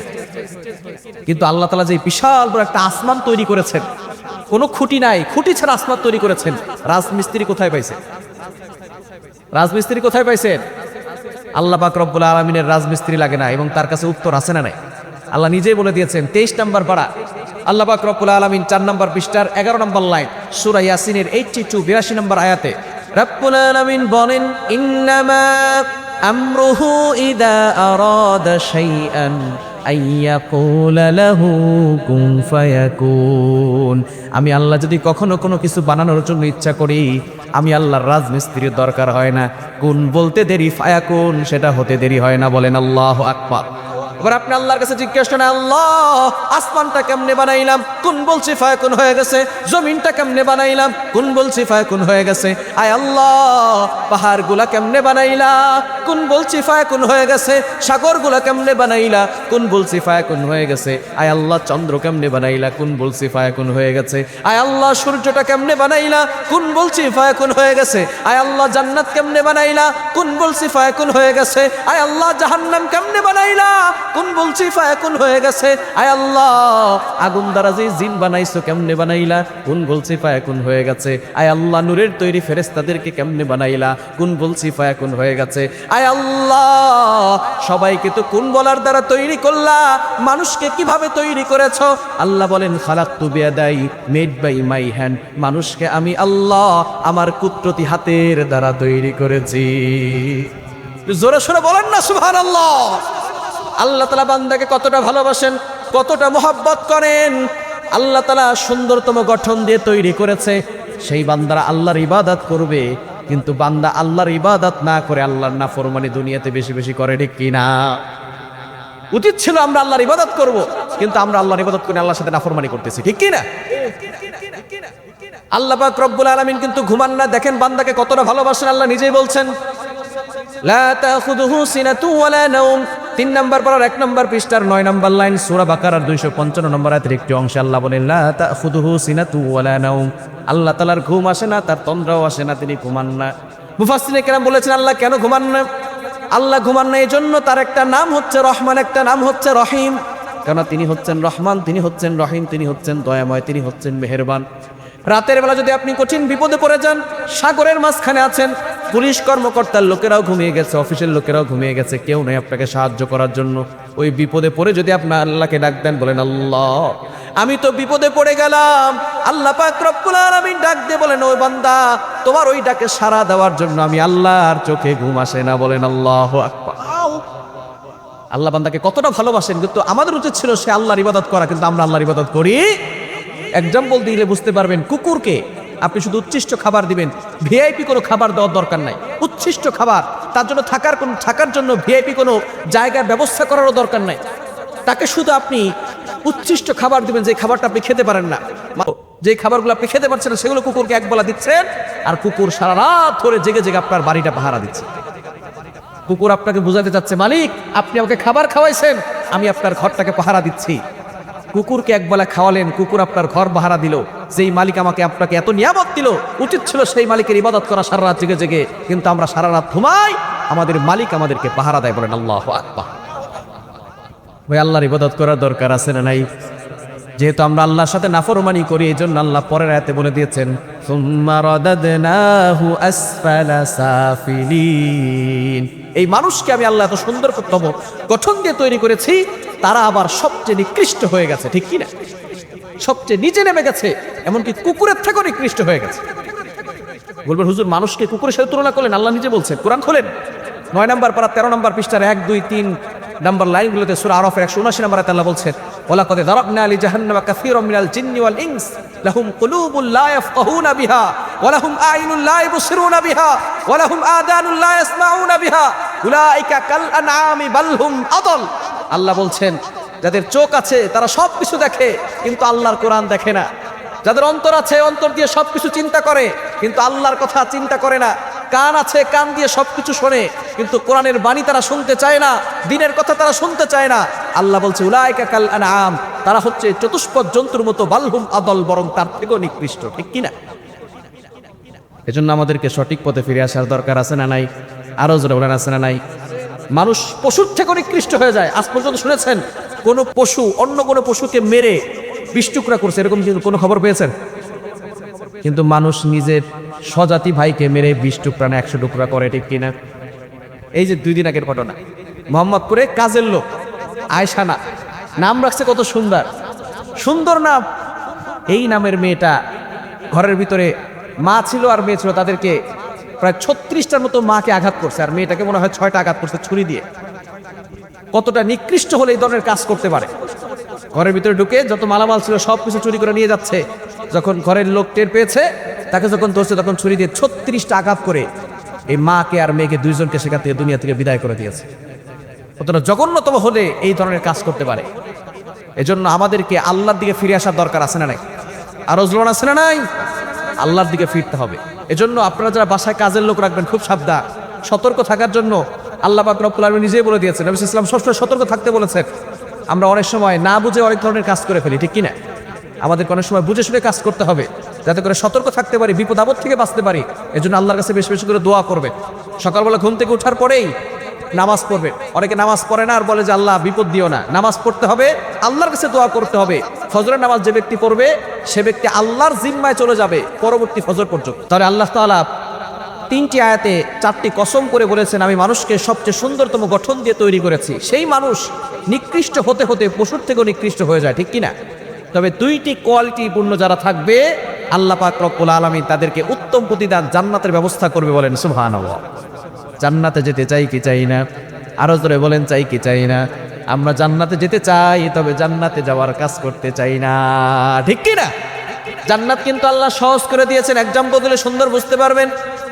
আজকে যারা ইশার নামাজ পড়ার জন্য মসজিদে গিয়েছেন, নামাজ পড়ার জন্য কি ইমাম সাহেব আপনাদের কাছ থেকে 50 টাকা জরিমানা নিয়েছে? সভাপতি সাহেব কি 100 টাকা জরিমানা নিয়েছে? বোঝা গেল পৃথিবীর যে কোনো মসজিদে যাবেন নামাজ পড়তে কি টাকা লাগবে। তাহলে আপনি যে কোনো মসজিদে গিয়ে ফ্রিতে মসজিদে ঢুকে নামাজ পড়ে জান্নাতে যেতে পারেন, কোনো সমস্যা। কিন্তু সিনেমা হলে যেতে টাকা লাগে কি লাগে না? ওয়াইফাই বিল আছে না নাই? ডিশের বিল আছে না নাই? মদ খাইতে টাকা লাগে কি লাগে না? গাঞ্জা খাইতে টাকা লাগে কি লাগে না? মুসলমান ফ্রিতে মসজিদে ঢুকে জান্নাতে যেতে চায় না, তবে টাকা দিয়া জাহান্নামে যেতে চায়। আল্লাহ পাক রব্বুল আলামিন জান্নাতকে সহজ করে দিয়েছেন, ওই জান্নাতে যাওয়ার দরকার আছে না নাই? আরো জোরে বলা আছে না নাই? জান্নাতে যাওয়ার জন্য এই সূরা 3-এর ভিতরে আল্লাহ পাক রব্বুল আলামিন দুই ধরনের মানুষের কথা বলেছেন। আগে আমরা জান্নাতে যাওয়ার জন্য আগ্রহ বাড়বে, জান্নাতের একটা মাঠের বর্ণনা শুনবেন। জান্নাতে একটা মাঠ আছে, মাঠের নাম হচ্ছে মসজিদ। মাঠের নাম কি? আরো জোরে, মাঠের নাম কি? মসজিদ। মসজিদ নামক মাঠ, এটা আল্লাহ তাআলা নিজেই বলছেন। 26 নম্বর 19 নম্বর পৃষ্ঠার 1 নম্বর লাইন সূরা কফের 35 35 নম্বর আয়াতে আল্লাহ বলছেন লাহুম মা ইয়াশাউনা ফিহা ওয়া লাদাইনা মসজিদ। জান্নাতে একটা মাঠ আছে, মাঠের নাম কি? আরজুলমান, মাঠের নাম কি? এই মসজিদ নামক মাঠটা কত বড় এটা জানতে হলে আগে জানতে হবে জিবরাইল সালামের কি পরিমাণ শক্তি। জিবরাইল সালাম একবার নবীজির কাছে আসলেন, নবীজি বললেন ভাই জিবরাইল আমি আপনাকে দেখতে চাই। জিবরাইল সাল্লাম বললেন ইয়া রাসূলুল্লাহ ইয়া হাবিবাল্লাহ আপনি আমাকে দেখলে তো ভয় পাবেন। নবীজি বললেন না না ভয় পাবো না, দেখা দেন। হঠাৎ করে জিবরাইল সাল্লাম অদৃশ্য হয়ে গেলেন। এবার দেখলেন আসমান থেকে একটা কালো পর্দা নামতে নামতে জমিন পর্যন্ত লেগে গিয়েছে। ডান পাশ বাম পাশ পুরো পৃথিবী ভরাট হয়ে গেছে, দুনিয়া অন্ধকার হয়ে গেছে। আবারও আস্তে আস্তে করে সেই কালো পর্দা আসমান পর্যন্ত উঠে গেল। এবার নবীজি সাল্লাল্লাহু আলাইহি সাল্লামের কাছে অদৃশ্যভাবে আবারও জিবরাইল সাল্লাম হাজির হলেন। ইয়া রাসূলুল্লাহ ইয়া হাবিবাল্লাহ কি দেখলেন? নবীজি সাল্লাল্লাহু আলাইহি সাল্লাম বলেন আসমান থেকে একটা কালো পর্দা নামতে নামতে জমিন পর্যন্ত লেগে গিয়েছে। এবার জিবরাইল সাল্লাম বলেন ইয়া রাসূলুল্লাহ ইয়া হাবিবাল্লাহ ওইটা আমার কোনো কালো পর্দা ছিল না, আমার একটা মাত্র পাখা আসমান থেকে ছেড়ে দিয়েছি, জমিন পর্যন্ত লেগে গিয়েছে। ডান পাশ বাম পাশ পুরা পৃথিবী ভরাট হয়ে গেছে। এরকম পাখা আল্লাহ আমাকে একটা দুইটা নয় 600 পাখা দিয়েছে। বলেন সুবহানাল্লাহ। 600 পাখা, আরো জোরে বলেন 600 পাখা। একটা পাখায় যদি হয় এত বড়, 600 পাখা হবে কত বড়? এত বড় পাখা, 600 পাখা যে দেহের ভিতরে আল্লাহ ফিট করছেন ওই দেহটা কত বড়? এত বড় দেহ যে আল্লাহ বানাইছে সে আল্লাহ কত বড়? আল্লাহু আকবার। জিবরাইল সাল্লাম কোথায় থাকে জানার দরকার আছে না নাই? আরো জোরে বলেন আছে না নাই? তিনি থাকেন সিদরাতুল মুনতাহা। কোথায়? আরো জোরে বলেন কোথায়? সিদরাতুল মুনতাহা। একটু ধারণা নিলে বুঝতে পারবেন যে দুনিয়ার জমিন থেকে সিদরাতুল মুনতাহা কত দূর। আমরা যে পৃথিবীতে বসবাস করছি এই পৃথিবীটা হচ্ছে একটা গ্রহ। আমাদের পার্শ্ববর্তী গ্রহের নাম হচ্ছে মঙ্গল গ্রহ। নাম শুনছেন? নাম শুনছেন না? সায়েন্সের স্টুডেন্ট যারা আছে তারা জানে আমাদের পার্শ্ববর্তী গ্রহের নাম কি? মঙ্গল গ্রহ। এরকম কয়েকটা গ্রহ এবং উপগ্রহ মিলে একটা সৌরজগৎ গঠিত হয়। বিজ্ঞান বলছে 15,000 কোটির অধিক সৌরজগৎ মিলে একটা গ্যালাক্সি গঠিত হয়। 15,000 কোটির অধিক গ্যালাক্সি মিলে একটা গ্যালাক্সি গুচ্ছ গঠিত হয়। 15,000 কোটির অধিক গ্যালাক্সি গুচ্ছ মিলে একটা মহা গ্যালাক্সি গঠিত হয়। বিজ্ঞান সেই মহা গ্যালাক্সি পর্যন্ত চলে গেছে, আজ পর্যন্ত আসমানের কোনো কুল কিনারা খুঁজে পায় নাই। বলেন সুবহানাল্লাহ। জোরে সোরে বলেন না সুবহানাল্লাহ। আবার আমরা সূর্য দেখি ছোট্ট একটা থালার মতো, বিজ্ঞান বলছে না না এই সূর্যটা পৃথিবী থেকে 13 লক্ষ গুণ বড়। বলেন সুবহানাল্লাহ। রাতের বেলা ছোট্ট ছোট্ট তারকা দেখি, বিজ্ঞান বলছে এগুলো ছোট ছোট তারকা নয়, এক একটা তারকা সূর্যের থেকেও বড় আছে। সূর্যই হলো পৃথিবী থেকে 13 লক্ষ গুণ বড়। সূর্যের পাশে একটা তারকা আছে যার নাম হচ্ছে বেটেলজিউস। এই তারকাটা সূর্যের থেকে 1000 গুণ বড়। বলেন আল্লাহু আকবার। এই সব তারকা বলেন, চন্দ্র বলেন, সূর্য বলেন আল্লাহ তাআলা প্রথম আসমানের নিচে সাজিয়ে রেখেছেন। এরকম আসমান আল্লাহ পাক রব্বুল আলামিন কয়টা দিয়েছেন? আরো বলেন কয়টা? আল্লাহ নিজে বলে দিয়েছেন 29 নম্বর পারার 1 নম্বর পৃষ্ঠার 5 নম্বর লাইন সূরা মুলকের 3 নম্বর আয়াতে আল্লাহ বলছেন আল্লাযী খালাকা সাবআ সামাওয়াতিন তিবাকা। এরকম বিশাল বড় বড় আসমান আমি আল্লাহ তাআলা 7টা তৈরি করেছি। বলেন আল্লাহু আকবার। দ্বিতীয় আসমানের কাছে প্রথম আসমানটা কতটা ছোট তার এই বিষয়ের ভিতরে একটি হাদিস এসেছে। নবীজি সাল্লাল্লাহু আলাইহি সাল্লাম বলেছেন যদি একটা বিশাল বড় মরুভূমির মাঝখানে ছোট্ট একটা আংটি ছেড়ে দেওয়া হয়, এই মরুভূমির মাঝখানে আংটি যতটা ছোট, দ্বিতীয় আসমানের কাছে প্রথম আসমানটা ছোট্ট একটা আংটির মতো। সুবহানাল্লাহ ভাষা গিয়ে বলি, জোরে সোরে বলেন না সুবহানাল্লাহ। দ্বিতীয় আসমানের কাছে প্রথম আসমানটা ছোট্ট একটা আংটির মতো, তৃতীয় আসমানের কাছে দ্বিতীয় আসমান ছোট্ট একটা আংটির মতো, চতুর্থ আসমানের কাছে তৃতীয় আসমান ছোট্ট একটা আংটির মতো। এইভাবে করে আল্লাহ তাআলা একটা দুইটা নয় বিশাল বড় বড় করে 7টি আসমান তৈরি করেছেন। বলেন আল্লাহু আকবার। এই 7 আসমানের পরে হচ্ছে সিদরাতুল মুনতাহা। কি বুঝলেন? সিদরাতুল মুনতাহা দুনিয়ার জমিন থেকে কাছে না অনেক দূরে? আকাশ তো বিজ্ঞানে এখন পাই নাই। আকাশ নিয়ে যারা গবেষণা করে নাসার বিজ্ঞানী তারা আকাশ বলেন, আমরা তো আকাশ বলি, তারা বলে বিগ স্পেস, মহাশূন্য। তারা আকাশে এখনো খুঁজে পায় নাই। সুতরাং সিদরাতুল মুনতাহা কত দূরে সেখানে থাকেন জিবরাইল সাল্লাম। এবার আসেন জিবরাইল সাল্লামের কি পরিমাণ শক্তি একটা ঘটনা বললে বুঝতে পারবেন। কোরবানির সময় আসলে আমরা পশু জবাই করি কি করি না? আমাদের মসজিদের ইমাম সাহেবরা, খতিব সাহেবরা, মাদ্রাসার ছাত্ররা আমাদের পশুগুলো কোরবানি করে দেয়, ঠিক কিনা? পশু কোরবানি করার আগে আল্লাহু আকবার বলার দরকার আছে না নাই? আরো জোরে বলেন আছে না নাই? এবার বুঝে শুনে একটা উত্তর দান। কোরবানি করার আল্লাহু আকবার বলার কয় ঘন্টা পরে পশু জবাই করা হয়? বুঝেন নাই? আল্লাহু আকবার বলার কয় ঘন্টা পরে পশু জবাই করে? সাথে সাথে, ঠিক কিনা? ইব্রাহিম আলাইহিস সালাম তার সন্তান ইসমাইল আলাইহিস সালামকে জবাই করার জন্য প্রস্তুত হয়ে গেছেন, আল্লাহু আকবার বলা শেষ, জবাই করতে কয়দিন লাগবে? বুঝেন নাই? ইব্রাহিম আলাইহিস সালামের ঘটনা শুনেন আপনারা? সন্তানকে জবাই করার জন্য প্রস্তুত হয়ে গেছে, আল্লাহু আকবার বলা শেষ, জবাই করতে কয়দিন লাগবে? সাথে সাথে হয়ে যাবে, ঠিক কিনা? এমন সময় আল্লাহ পাক রব্বুল আলামিন যখন আল্লাহু আকবার বলা শেষ, তখন জিবরাইল আলাইহিস সালামকে ডাক দিয়ে বলে, জিবরাইল, আমি কিন্তু আমার ইব্রাহিমকে পরীক্ষা করতে চাই, আমি আমার ইসমাইলকে জবাই করতে চাই না, তাড়াতাড়ি যাও, আগে জান্নাতে যাবা, জান্নাত থেকে দুম্বা নিয়ে 27 পান ভেদ করে ইব্রাহিমের ছুরির নিচে দুম্বা রেখে দাও, বলেন আল্লাহু আকবার। জিবরাইল আলাইহিস সালাম বলেন, ইয়া রাসূলুল্লাহ, ইয়া হাবিবাল্লাহ, আমি কোথায় সিদরাতুল মুনতাহায় আর কোথায় ইব্রাহিম আলাইহিস সালামের অলরেডি আল্লাহু আকবার বলা শেষ। এমন সময় আল্লাহ আমাকে ডাক দিয়েছে, আগে জান্নাতে যাবা, সেখান থেকে দুম্বা নিয়ে 27 পান ভেদ করে ইব্রাহিমের শরীরে যে দুম্বা রাখতে হবে। এই আদেশ পাওয়ার সাথে সাথে আমার শরীরের প্রত্যেকটা পশম দাঁড়িয়ে গেছে, শরীর থেকে ঘাম বের হওয়া শুরু হয়ে গেছে। তারপর আল্লাহর আদেশ আমাকে পালন করতেই হবে। আমি আমার 600 পাখা দিয়ে এমনভাবে টান দিলাম, প্রথমে জান্নাতে গেলাম, জান্নাত থেকে দুম্বা নিয়ে 27 পান ভেদ করে ইব্রাহিমের শরীরের নিচে দুম্বা রেখে দিয়েছি। এখনো দেখি ছুরি উপর থেকে নিচে নামতেছে, বলেন আল্লাহু আকবার। কি বুঝলেন? জিবরাইল আলাইহিস সালামের শক্তি কম না বেশি? আরো জোরে বলেন, কম না বেশি? আরো দুইটা কাজ করতে জিবরাইল আলাইহিস সালামের কষ্ট হয়েছিল, আজকে থাক, আর একদিন বলবো ইনশাআল্লাহ। আজকে শুনবেন। ঘুমাচ্ছেন কারা কারা? হাত তোলেন। দেখছেন এত মানুষ ঘুমাইলে ওয়াজ শুনে কারা? বুঝে নাই, বুঝে নাই নাকি? আপনারা আছেন তো ইনশাআল্লাহ? তাকবীর না, লিল্লাহি তাকবীর, লিল্লাহি তাকবীর, লিল্লাহি তাকবীর। দ্বিতীয় নাম্বার, ইউসুফ আলাইহিস সালামের ভাইয়েরা ষড়যন্ত্র করে ইউসুফ আলাইহিস সালামকে কূপের মধ্যে ফেলে দিয়েছে। ঘটনা আমরা অনেকেই জানি, ঠিক কিনা? কিন্তু একটা প্রশ্ন, হুজুর, ইউসুফ আলাইহিস সালামের ভাইরা তারা তো নবীর সন্তান, ইয়াকুব আলাইহিস সালামের সন্তান, নবীর সন্তান হয়ে ভাই নবীকে কূপের মধ্যে ফেলে দিলে কোনো প্রশ্ন আছে না নাই? কি বলেন, আছে না নাই? ইউসুফ আলাইহিস সালাম ছোট্টবেলা একটা স্বপ্ন দেখেছিলেন, সূরা ইউসুফে আছে। এই স্বপ্নের কথা যখন বাবাকে বলেছেন, বাবা ইয়াকুব আলাইহিস সালাম নবী, তিনি বুঝতে পেরেছেন যে আমার বংশ থেকে ইউসুফ নবী হবে, বলেন আল্লাহু আকবার। যখন তিনি বুঝতে পেরেছেন, তখন অন্যান্য সন্তানদের তুলনায় ইউসুফ নবীকে বেশি ভালোবাসার দরকার আছে না নাই? এই জন্য বাবা ইয়াকুব আলাইহিস সালাম সন্তান ইউসুফকে বেশি ভালোবাসেন। কিন্তু বাকি যে 11 জন সন্তান ছিল তারা আর সহ্য করতে পারলো না। তারা চিন্তা করছে, যদি ইউসুফকে হত্যা করা হয়, অথবা যদি ইউসুফকে কূপের মধ্যে ফেলে দেওয়া হয়, অথবা দেশান্তর করে দেওয়া হয়, তাহলে মনে হয় বাবার অন্তর থেকে ইউসুফের প্রতি ভালোবাসা কমে যাবে। একটু বুঝে শুনে বলেন তো, ইউসুফ আলাইহিস সালাম হারিয়ে যাওয়ার পরে বাবা ইয়াকুব আলাইহিস সালামের অন্তরে ইউসুফের প্রতি ভালোবাসা কমেছে নাকি বেড়েছে? আরো জোরে, কমছে না বাড়ছে? কেমন বাড়া বেড়েছে? ইউসুফ আলাইহিস সালাম হারিয়ে যাওয়ার পরে বাবা ইয়াকুব আলাইহিস সালাম কাঁদতে কাঁদতে চক্ষু দুটো অন্ধ করেছেন। আল্লাহু আকবার।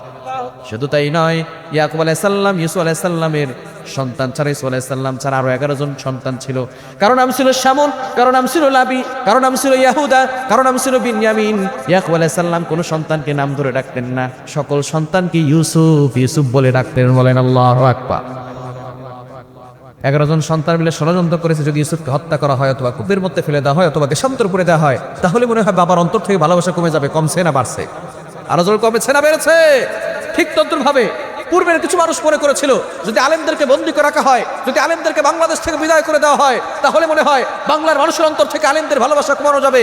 স্পষ্ট ভাষায় ঘোষণা দিয়ে যায়, আলেমদেরকে বন্দী করে রাখলে, আলেমদেরকে বাংলাদেশ থেকে বিদায় করে দিলে বাংলার মানুষের অন্তর থেকে আলেমদের ভালোবাসা কমানো যাবে না। ঠিক কিনা বলেন? তারা মনে করেছিল ভালোবাসা কমিয়ে ফেলবে, কমাতে পেরেছে? আলেমদের প্রতি আপনাদের ভালোবাসা কমছে না বাড়ছে? আরো যেমন কমেছে নাকি বেড়েছে? তারা ষড়যন্ত্র করেছিল, আলেমদের উপরে নির্যাতন করেছে, কোরআনের মাহফিলে কোরআনের কথা পর্যন্ত বলতে দেওয়া হয় নাই। ঠিক কিনা? যে আলেমদের উপরে নির্যাতন করা হয়েছিল, সে আলেমরা এখন হক কথা বলতে পারছে, আর যারা জুলুম করেছিল তারাই শেষ পর্যন্ত পিছনের দরজা দিয়ে হেলিকপ্টার দিয়ে পালাতে বাধ্য হয়েছে। যুগে যুগে যারাই মানুষের উপর অত্যাচার করেছে, জুলুম করেছে, আল্লাহ পাক রব্বুল আলামিন তাদের পতন ঘটিয়ে ছাড়ছেন। ভবিষ্যতে যারা মানুষের উপর অন্যায় করবে, জুলুম করবে, আল্লাহ পাক রব্বুল আলামিন তাদের অবস্থা ফেরাউনের নমরুদের মতো করে ছাড়বে। ঠিক কিনা বলে? এজন্য সতর্ক হওয়ার দরকার আছে না নাই? আরো জোরে বলেন, আছে না নাই? ইউসুফ আলাইহিস সালামের ভাইয়েরা ষড়যন্ত্র করে ইউসুফ আলাইহিস সালামকে কূপের মধ্যে ফেলে দিবে। কেনানের যে কূপে ফেলবে, সেই কূপের নিচে পানি ছিল কম, বড় বড় পাথর ছিল। বলেন তো, নবী হোক আর ওলি হোক, ইউসুফ আলাইহিস সালাম যদি নিচে পড়ে, পাথরের সাথে মাথা লাগে, মাথা ফাটবে কি ফাটবে না? আরো জোরে বলেন, ফাটবে কি ফাটবে না? ইউসুফ আলাইহিস সালামের ভাইয়েরা ইউসুফ আলাইহিস সালামকে কূপের মধ্যে ফেলে দিয়েছে। নিচে পড়তে কয়দিন সময় লাগবে বলেন? কয়দিন? সাথে সাথে পড়ে যাবে, ঠিক কিনা? ছেড়ে দেওয়ার পরে আল্লাহ পাক রব্বুল আলামিন জিবরাইল সালামকে ডাক দিয়ে বলে, জিবরাইল, আমি কিন্তু আমার ইউসুফকে পরীক্ষা করতে চাই, আমি আমার ইউসুফকে কঠিন বড় বিপদে ফেলতে চাই না, তাড়াতাড়ি যাও, আমার ইউসুফ নিচে পড়ার আগে তুমি তোমার নূরের পাখাগুলো বিছিয়ে দাও, বলেন আল্লাহু আকবার। জিবরাইল আলাইহিস সালাম বলেন, ইয়া রাসূলুল্লাহ, ইয়া হাবিবাল্লাহ, আমি কোথায় সিদরাতুল মুনতাহায়, আর কোথায়? ঈসা আলাইহিস সালামের ভাইরা অলরেডি ঈসা আলাইহিস সালামকে কূপের মধ্যে ফেলে দিয়েছে। এই আদেশ পাওয়ার সাথে সাথে আমার শরীরের প্রত্যেকটা পশম দাঁড়িয়ে গেছে, শরীর থেকে ঘাম বের হওয়া শুরু হয়ে গেছে। তারপর আল্লাহর আদেশ আমাকে পালন করতেই হবে। আমি আমার 600 পাখা দিয়ে এমনভাবে টান দিলাম, 7 আসমান ভেদ করে কেনানের সেই কূপের কাছে গিয়ে আমি আমার নূরের পাখা বিছিয়ে দিয়েছি। এখনো দেখি ইউসুফ আলাইহিস সালাম উপর থেকে নিচে পড়তেছে। বলেন আল্লাহু আকবার। কি বুঝলেন? জিবরাইল সাল্লামের শক্তি কম না বেশি? আরো জোরে বলেন, কম না বেশি? 3 নাম্বার, নবীজি সাল্লাল্লাহু আলাইহি ওয়াসাল্লাম যখন কালিমার দাওয়াত দেওয়ার জন্য গেলেন তায়েফের ময়দানে, তায়েফের লোকেরা আমার নবীকে একবার নয়, দুইবার নয়, 3-3বার আঘাত করেছে। নবীজি সাল্লাল্লাহু আলাইহি সাল্লাম বেহুশ অবস্থায় পড়েছিলেন। যেই জায়গায় নবীজি বেহুশ অবস্থায় পড়েছিলেন, আমি অদম সেই জায়গায় গিয়ে 2 রাকাত নফল নামাজ পড়ার সুযোগ পেয়েছি। আমি আল্লাহর কাছে কেঁদেছি আর বলেছি, আল্লাহ, আমার নবীর চেহারা তো সুন্দর ছিল, কিভাবে তায়েফের লোকেরা আমার নবীকে আঘাত করতে পারলো? আপনারা যারা হাজী সাহেবরা আছেন, হজ করতে গিয়েছেন, তায়েফের ময়দানে গিয়েছেন, তারা জানেন হযরত আদ্দাস রাদিয়াল্লাহু তাআলা আনহু তার আঙ্গুরের বাগান থেকে আঙ্গুরের রস বের করে নবীজি সাল্লাল্লাহু আলাইহি সাল্লামের মুখে দিয়েছিলেন। আদ্দাস রাদিয়াল্লাহু তাআলা আনহুর নামে সেখানে একটা মসজিদ হয়েছে। হাজী সাহেবরা গেলে সেখানে 2 রাকাত নফল নামাজ পড়ে। আমি আল্লাহর কাছে কেঁদেছি আর বলেছি, আল্লাহ, আমার নবীর চেহারা তো সুন্দর ছিল, কিভাবে আঘাত করতে পারলো? অনেকে বলে ঈসা আলাইহিস সালামের চেহারা সুন্দর। আমি বলি, ঈসা আলাইহিস সালামের চেহারা সুন্দর আছে, ঠিক আছে, কোরআনও সাক্ষী আছে, কিন্তু ঈসা আলাইহিস সালামের চেহারার থেকে আমার নবীর চেহারা আরো বেশি সুন্দর ছিল, ঠিক কি না? ঈসা আলাইহিস সালাম সুন্দর ছিলেন, কোরআন সাক্ষী। সূরা ইউসুফ 31 নম্বর আয়াত, ওয়াকাত্তানা আইদিয়াহুন্না ওয়া কুলনা হাশা লিল্লাহি মা হাদা বাশারা ইন হাদা ইল্লা মালাকুন কারীম। মিশরের নারী ঈসা আলাইহিস সালামের চেহারা দেখে আঙ্গুল কেটেছে, শুধু তাই নয়, তারা বলেছে মা হাদা বাশারা, এটা কোনো মানুষ না, ইন হাদা ইল্লা মালাকুন কারীম, এটা হলো সম্মানিত ফেরেশতা। ঈসা আলাইহিস সালামের চেহারা সুন্দর ছিল, মিশরের নারী আঙ্গুল কেটেছে, কিন্তু আমার নবীর চেহারা এত সুন্দর ছিল, আমার নবীর চেহারা দেখেই মানুষ কালিমা পড়ে মুসলমান হয়ে গেছে। সুতরাং আমার নবীর চেহারা কম সুন্দর না বেশি সুন্দর? সেই নবীকে আঘাত করে রক্তাক্ত করা হয়েছে। নবীজি সাল্লাল্লাহু আলাইহি সাল্লামের সাথে ছিলেন পালক পুত্র যায়েদ রাদিয়াল্লাহু তাআলা আনহু। যায়েদ রাদিয়াল্লাহু তাআলা আনহু যেখান থেকে রক্ত বের হয় রক্তগুলো মুছে দিচ্ছিলেন। রক্ত মুছতে মুছতে কাপড়টা ভিজে গেছে, আর রক্ত চোষণ করে না। নবীজি সাল্লাল্লাহু আলাইহি সাল্লাম সেই রক্ত ভেজা কাপড় দিয়ে যেখান থেকে রক্ত বের হয় রক্তগুলো মুছতেছেন। যায়েদ রাদিয়াল্লাহু তাআলা আনহু চোখের পানি ছেড়ে দিয়ে বলেন, ওগো নবীজি, যেই কাপড় দিয়ে মুছলে আর রক্ত চোষণ করে না, যেই কাপড় দিয়ে মুছলে রক্ত আর চামড়ার ভিতরে প্রবেশ করে না, কেন আপনি বারবার সেই কাপড় দিয়ে রক্ত মুছতেছেন? নবীজি সাল্লাল্লাহু আলাইহি সাল্লাম ডাক দিয়ে বলে, ওরে যায়েদ, যদিও তায়েফের লোকের আমাকে চিনতে পারে নাই, কিন্তু তায়েফের জমিনে যদি আমার শরীরের 1 ফোঁটা রক্ত পড়ে যায়, তায়েফের জমিন আমার রক্ত চিনতে 1 সেকেন্ডও দেরি করবে না, সাথে সাথে জমিনে ভূমিকম্প শুরু হয়ে যাবে। এমন সময় নবীজি সাল্লাল্লাহু আলাইহি সাল্লামের পা মোবারক রক্তে রঞ্জিত হয়ে চামড়ার মোজা ভেদ করে 1 ফোঁটা রক্ত জমিনে পড়ে যাবে। বলেন তো, জমিনে রক্ত পড়তে কয়দিন সময় লাগবে? আরো জোরে বলেন, কয়দিন? সাথে সাথে পড়ে যাবে, ঠিক কি না? এমন সময় আল্লাহ পাক রব্বুল আলামিন জিবরাইল সাল্লামকে ডাক দিয়ে বলে, ও জিবরাইল, ওয়ামা কানাল্লাহু লিউআযিবাহুম ওয়া আনতা ফীহিম, আমার নবী যেখানে থাকবে সেখানে কোনো আযাব দিব না। ওয়ামা আরসালনাকা ইল্লা রাহমাতাল লিল আলামিন, আমি আমার নবীকে রহমত হিসেবে দুনিয়াতে প্রেরণ করেছি। আমার নবী যেখানে থাকবে সেখানে রহমত থাকবে, কোনো আযাব আসবে না। আমার নবীর পায়ের থেকে 1 ফোঁটা রক্ত যদি জমিনে পড়ে যায়, আমি আল্লাহর অর্ডার দিতে হবে না, সাথে সাথে জমিনে ভূমিকম্প শুরু হয়ে যাবে। তাড়াতাড়ি যাও জিবরাইল, আমার নবীর রক্তের ফোঁটা জমিনে পড়ার আগে তুমি তোমার নূরের পাখাগুলো বিছিয়ে দাও। বলেন আল্লাহু আকবার। জিবরাইল সাল্লাম বলেন, ইয়া রাসূলুল্লাহ, ইয়া হাবিবাল্লাহ, আমি কোথায় সিদরাতুল মুনতাহায়, কোথায় আপনার রক্তের ফোঁটা জমিনে পড়ে যাবে? এমন সময় আল্লাহ আমাকে আদেশ করলেন। আদেশ দেওয়া পাওয়ার সাথে সাথে আমার শরীরের প্রত্যেকটা পশম দাঁড়িয়ে গেছে, শরীর থেকে ঘাম বের হওয়া শুরু হয়ে গেছে। তারপর আল্লাহর আদেশ আমাকে পালন করতেই হবে। আমি আমার 600 পাখা দিয়ে এমনভাবে টান দিলাম, 7 আসমান ভেদ করে তায়েফের জমিনে গিয়ে আমি আমার নূরের পাখা বিছিয়ে দিয়েছি। এখনো দেখি রক্তের ফোঁটা উপর থেকে নিচে পড়তেছে। বলেন আল্লাহু আকবার। কি বুঝলেন? জিবরাইল সাল্লামের শক্তি কম না বেশি? কষ্ট হচ্ছে আপনাদের? চলবে তো ইনশাআল্লাহ? জিবরাইল সাল্লামের শক্তি কম না বেশি? সে জিবরাইল সাল্লাম বলেন, জান্নাতে একটা মাঠ আছে, মাঠের নাম কি মনে আছে? ভুলে গেছে? মাঠের নাম কি? লাহুম মা ইয়াশাউনা ফিহা ওয়া লাদাইনা মাজিদ। জান্নাতে একটা মাঠ আছে, মাঠের নাম কি? জিবরাইল সাল্লাম বলেন, ইয়া রাসূলুল্লাহ, ইয়া হাবিবাল্লাহ, ওই মাজিদ নামক মাঠটা দেখার জন্য আমি আল্লাহর কাছে পারমিশন চাইলাম। আল্লাহ আমাকে পারমিশন দিয়ে দিলেন। আমি জিবরাইল আমার 600 পাখা দিয়ে ধারাবাহিকভাবে জান্নাতে মাজিদ নামক মাঠ উড়া শুরু করলাম। টানা 1 ঘন্টা নয়, 1 দিন নয়, 1 সপ্তাহ নয়, 1 মাস নয়, 1 বছর নয়, টানা 70,000 বছর ধরে আমি উঠতে লাগলাম, কিন্তু জান্নাতে মাজিদ নামক মাঠের কোনো কুল কিনারা খুঁজে পাই নাই। মাজিদ নামক মাঠটা যদি এত বড় হয়, জান্নাত কত বড় হবে? ওই জান্নাতে যাওয়ার দরকার আছে না নাই? আরো জোরে বলেন, আছে না নাই? জান্নাতে যেতে হলে কাজ করতে হবে 2টা। কয়টা? আরো জোরে বলেন, কয়টা? সূরা 3-এর ভিতরে 2টা কাজের কথা বলা হয়েছে। আল্লাহ পাক রব্বুল আলামিন জানিয়ে দিয়েছেন, ইল্লাল্লাযীনা আমানু ওয়া আমিলুস সালিহাত, ওই সকল ব্যক্তিরা ক্ষতিগ্রস্ত হবে না, তারা নিকৃষ্ট হবে না। 1 নম্বরে আমানু, যারা ঈমান আনবে। কার উপর? আরো জোরে বলেন, কার উপর? পরিপূর্ণভাবে ঈমান আনার দরকার আছে না নাই? আরো জোরে বলেন, আছে না নাই? আমরা অনেকেই ভালো ভালো কাজ করি। কিছু মানুষ দেখবেন চায়ের স্টলে বসে বসে পায়ের উপরে পা তুলে চা খায় আর বলে, নামাজ না পড়লে কি হয়েছে, সুদ খাইলে কি হয়েছে, ঈমান ঠিক আছে। আছে না নাই? আছে। কি বলেন, আছে না নাই? আছে। ঈমান আগে ঠিক করতে হবে। ঈমান যদি ঠিক না করেন, নামাজ, রোজা, হজ, যাকাত যা করবেন কোনো কিছু আল্লাহ কবুল করবে। এক্সাম্পল দিলে সুন্দর বুঝতে পারবেন। 1-এর পর একটা শূন্য দিলে কত হয়? 1-এর পরে 2টা শূন্য দিলে 100। 1-এর পরে 3টা শূন্য দিলে, 1-এর পরে 4টা শূন্য দিলে, আসলে অঙ্কে ভালো পাকা আপনারা দেখতেছে। 1-এর পরে শূন্য এসে 1-এর মানটাকে কমিয়েছে না বাড়িয়েছে? কি বলেন, কমছে না বাড়ছে? কোনো ভদ্রলোক যদি চিন্তা করে 1-এর পরে শূন্য এসে তো 1-এর মানটাকে বাড়িয়ে দিয়েছে, সুতরাং 1 কেটে ফেলি। 1 কেটে ফেললে 9,999 থাকবে না একালে ঘোড়ার ডিম থাকবে? 9,999 থাকবে না 4টা শূন্য থাকবে? ঠিক তদ্রুপভাবে আপনার ঈমান ঠিক থাকবে, 1 ঠিক থাকবে। নামাজ পড়বেন, শূন্য যোগ হবে। হজ করবেন, শূন্য যোগ হবে। যাকাত দিবেন, শূন্য যোগ হবে। কিন্তু যদি ঈমান ঠিক না থাকে, 1 থাকবে না। নামাজ পড়বেন শূন্য, হজ করবেন শূন্য, যাকাত দিবেন শূন্য, কোনো আমল আল্লাহর কাছে কবুল হবে না। ঠিক কি না? এজন্য আগে ঈমান ঠিক করার দরকার আছে না নাই? আরো জোরে বলেন, আছে না নাই? আগে আমাদের ঈমান ঠিক করতে হবে, ঈমান আনতে হবে সাহাবায়ে কেরামের মতো। কাদের মতো? আরো জোরে, কাদের মতো? সাহাবায়ে কেরামদের ঈমান যেমন ছিল, আমাদেরকে সেভাবে ঈমান আনতে হবে। আজকে আমরা ঈমান দিক দিয়ে অনেক কম এবং দুর্বল হয়ে গেছি, ঈমানের শক্তি আজকে নাই হয়ে গেছে। ঠিক কি না? এজন্য মুসলমানরা সব জায়গায় মার খায়, তাই না? মুসলমানরা ম্যাক্সিমাম জায়গায় আজকে মার খাচ্ছে কেন? তাদের ঈমান দুর্বল হয়ে গেছে। ফিলিস্তিনে মুসলমানরা মার খায়, লেবাননে মুসলমানরা মার খাচ্ছে, ভারতে মুসলমানরা মার খাচ্ছে। আজকে একমাত্র আমাদের সবচেয়ে বড় দুর্দশা এই জন্য হচ্ছে, আজকে আমরা কোরআন থেকে দূরে সরে গিয়েছি। ঠিক কি না? কোরআন যদি আমরা ধরতে পারি, যখন মুসলমানদের সংখ্যা ছিল মাত্র 39 থেকে 40 জন, 40 জনের ভয়ে গোটা আরব ভূমণ্ডল নবমণ্ডল থরথর করে কাঁপতে থাকতো। আজকে আমাদের সংখ্যা বেশি, আমাদের অর্থ বেশি, টাকা পয়সা বেশি, তারপর আমরা মার খাচ্ছি একমাত্র কোরআনকে ছেড়ে দেওয়ার কারণে। ঠিক কি না? এই কোরআনকে আঁকড়ে ধরার দরকার আছে না নাই? সাহাবায়ে কেরামদের মতো ঈমান যখন আনতে পারবো, তখন আমরা শুধু বাংলাদেশে নয়, আমেরিকার ওয়াশিংটনে কালিমার পতাকা উড়াবো। ঠিক কি না? এজন্য আমাদেরকে ঈমান শক্তিশালী করতে হবে। পারবো তো ইনশাআল্লাহ?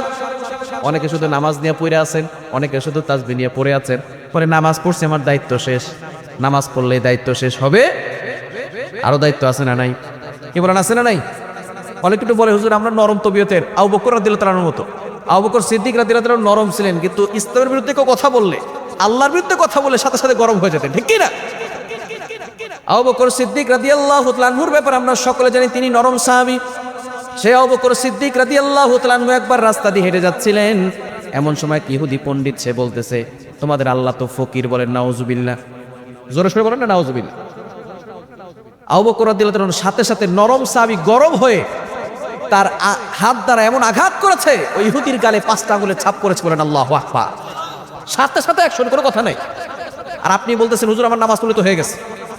আবু বকর সিদ্দিক রাদিয়াল্লাহু নরম সাহাবী, সাথে সাথে গরম হয়ে গেছে, তুই আমার আল্লাহর বিরুদ্ধে কথা বলেছিস। তখন মুসলমানদের সাথে ইহুদিদের চুক্তি ছিল। চুক্তি থাকার পরও কোনো চুক্তি দেখলেন না, তিনি আঘাত করে বসেছেন। আর তিনি বলেছেন, যদি আজকে তোমাদের সাথে চুক্তি না থাকতো, তোমার গর্দান আমি আবু বকর উড়িয়ে দিতাম। আল্লাহু আকবার বলতে পারবেন না? ঈমান দেখেন কেমন, শুধু নরম হলে হবে না। আল্লাহর বিরুদ্ধে কথা বললে, নবীর বিরুদ্ধে কথা বলে গরম হওয়ার দরকার আছে না নাই? আবু বকর সিদ্দিক রাদিয়াল্লাহু যখন আঘাত করেছেন, সাথে সাথে ইহুদি এক চপেট আঘাত খেয়ে অবস্থা কাহিল, সোজা চলে গেছে নবীজির কাছে। মুহাম্মদ, তোমার সঙ্গে আবু বকর আমাকে মেরেছে। নবী সাল্লাল্লাহু আলাইহি ওয়াসাল্লাম বলতেছেন না, এটা আবু বকরের কাজ না, এটা ওমরের কাজ। কার কাজ? আর বলে কার কাজ?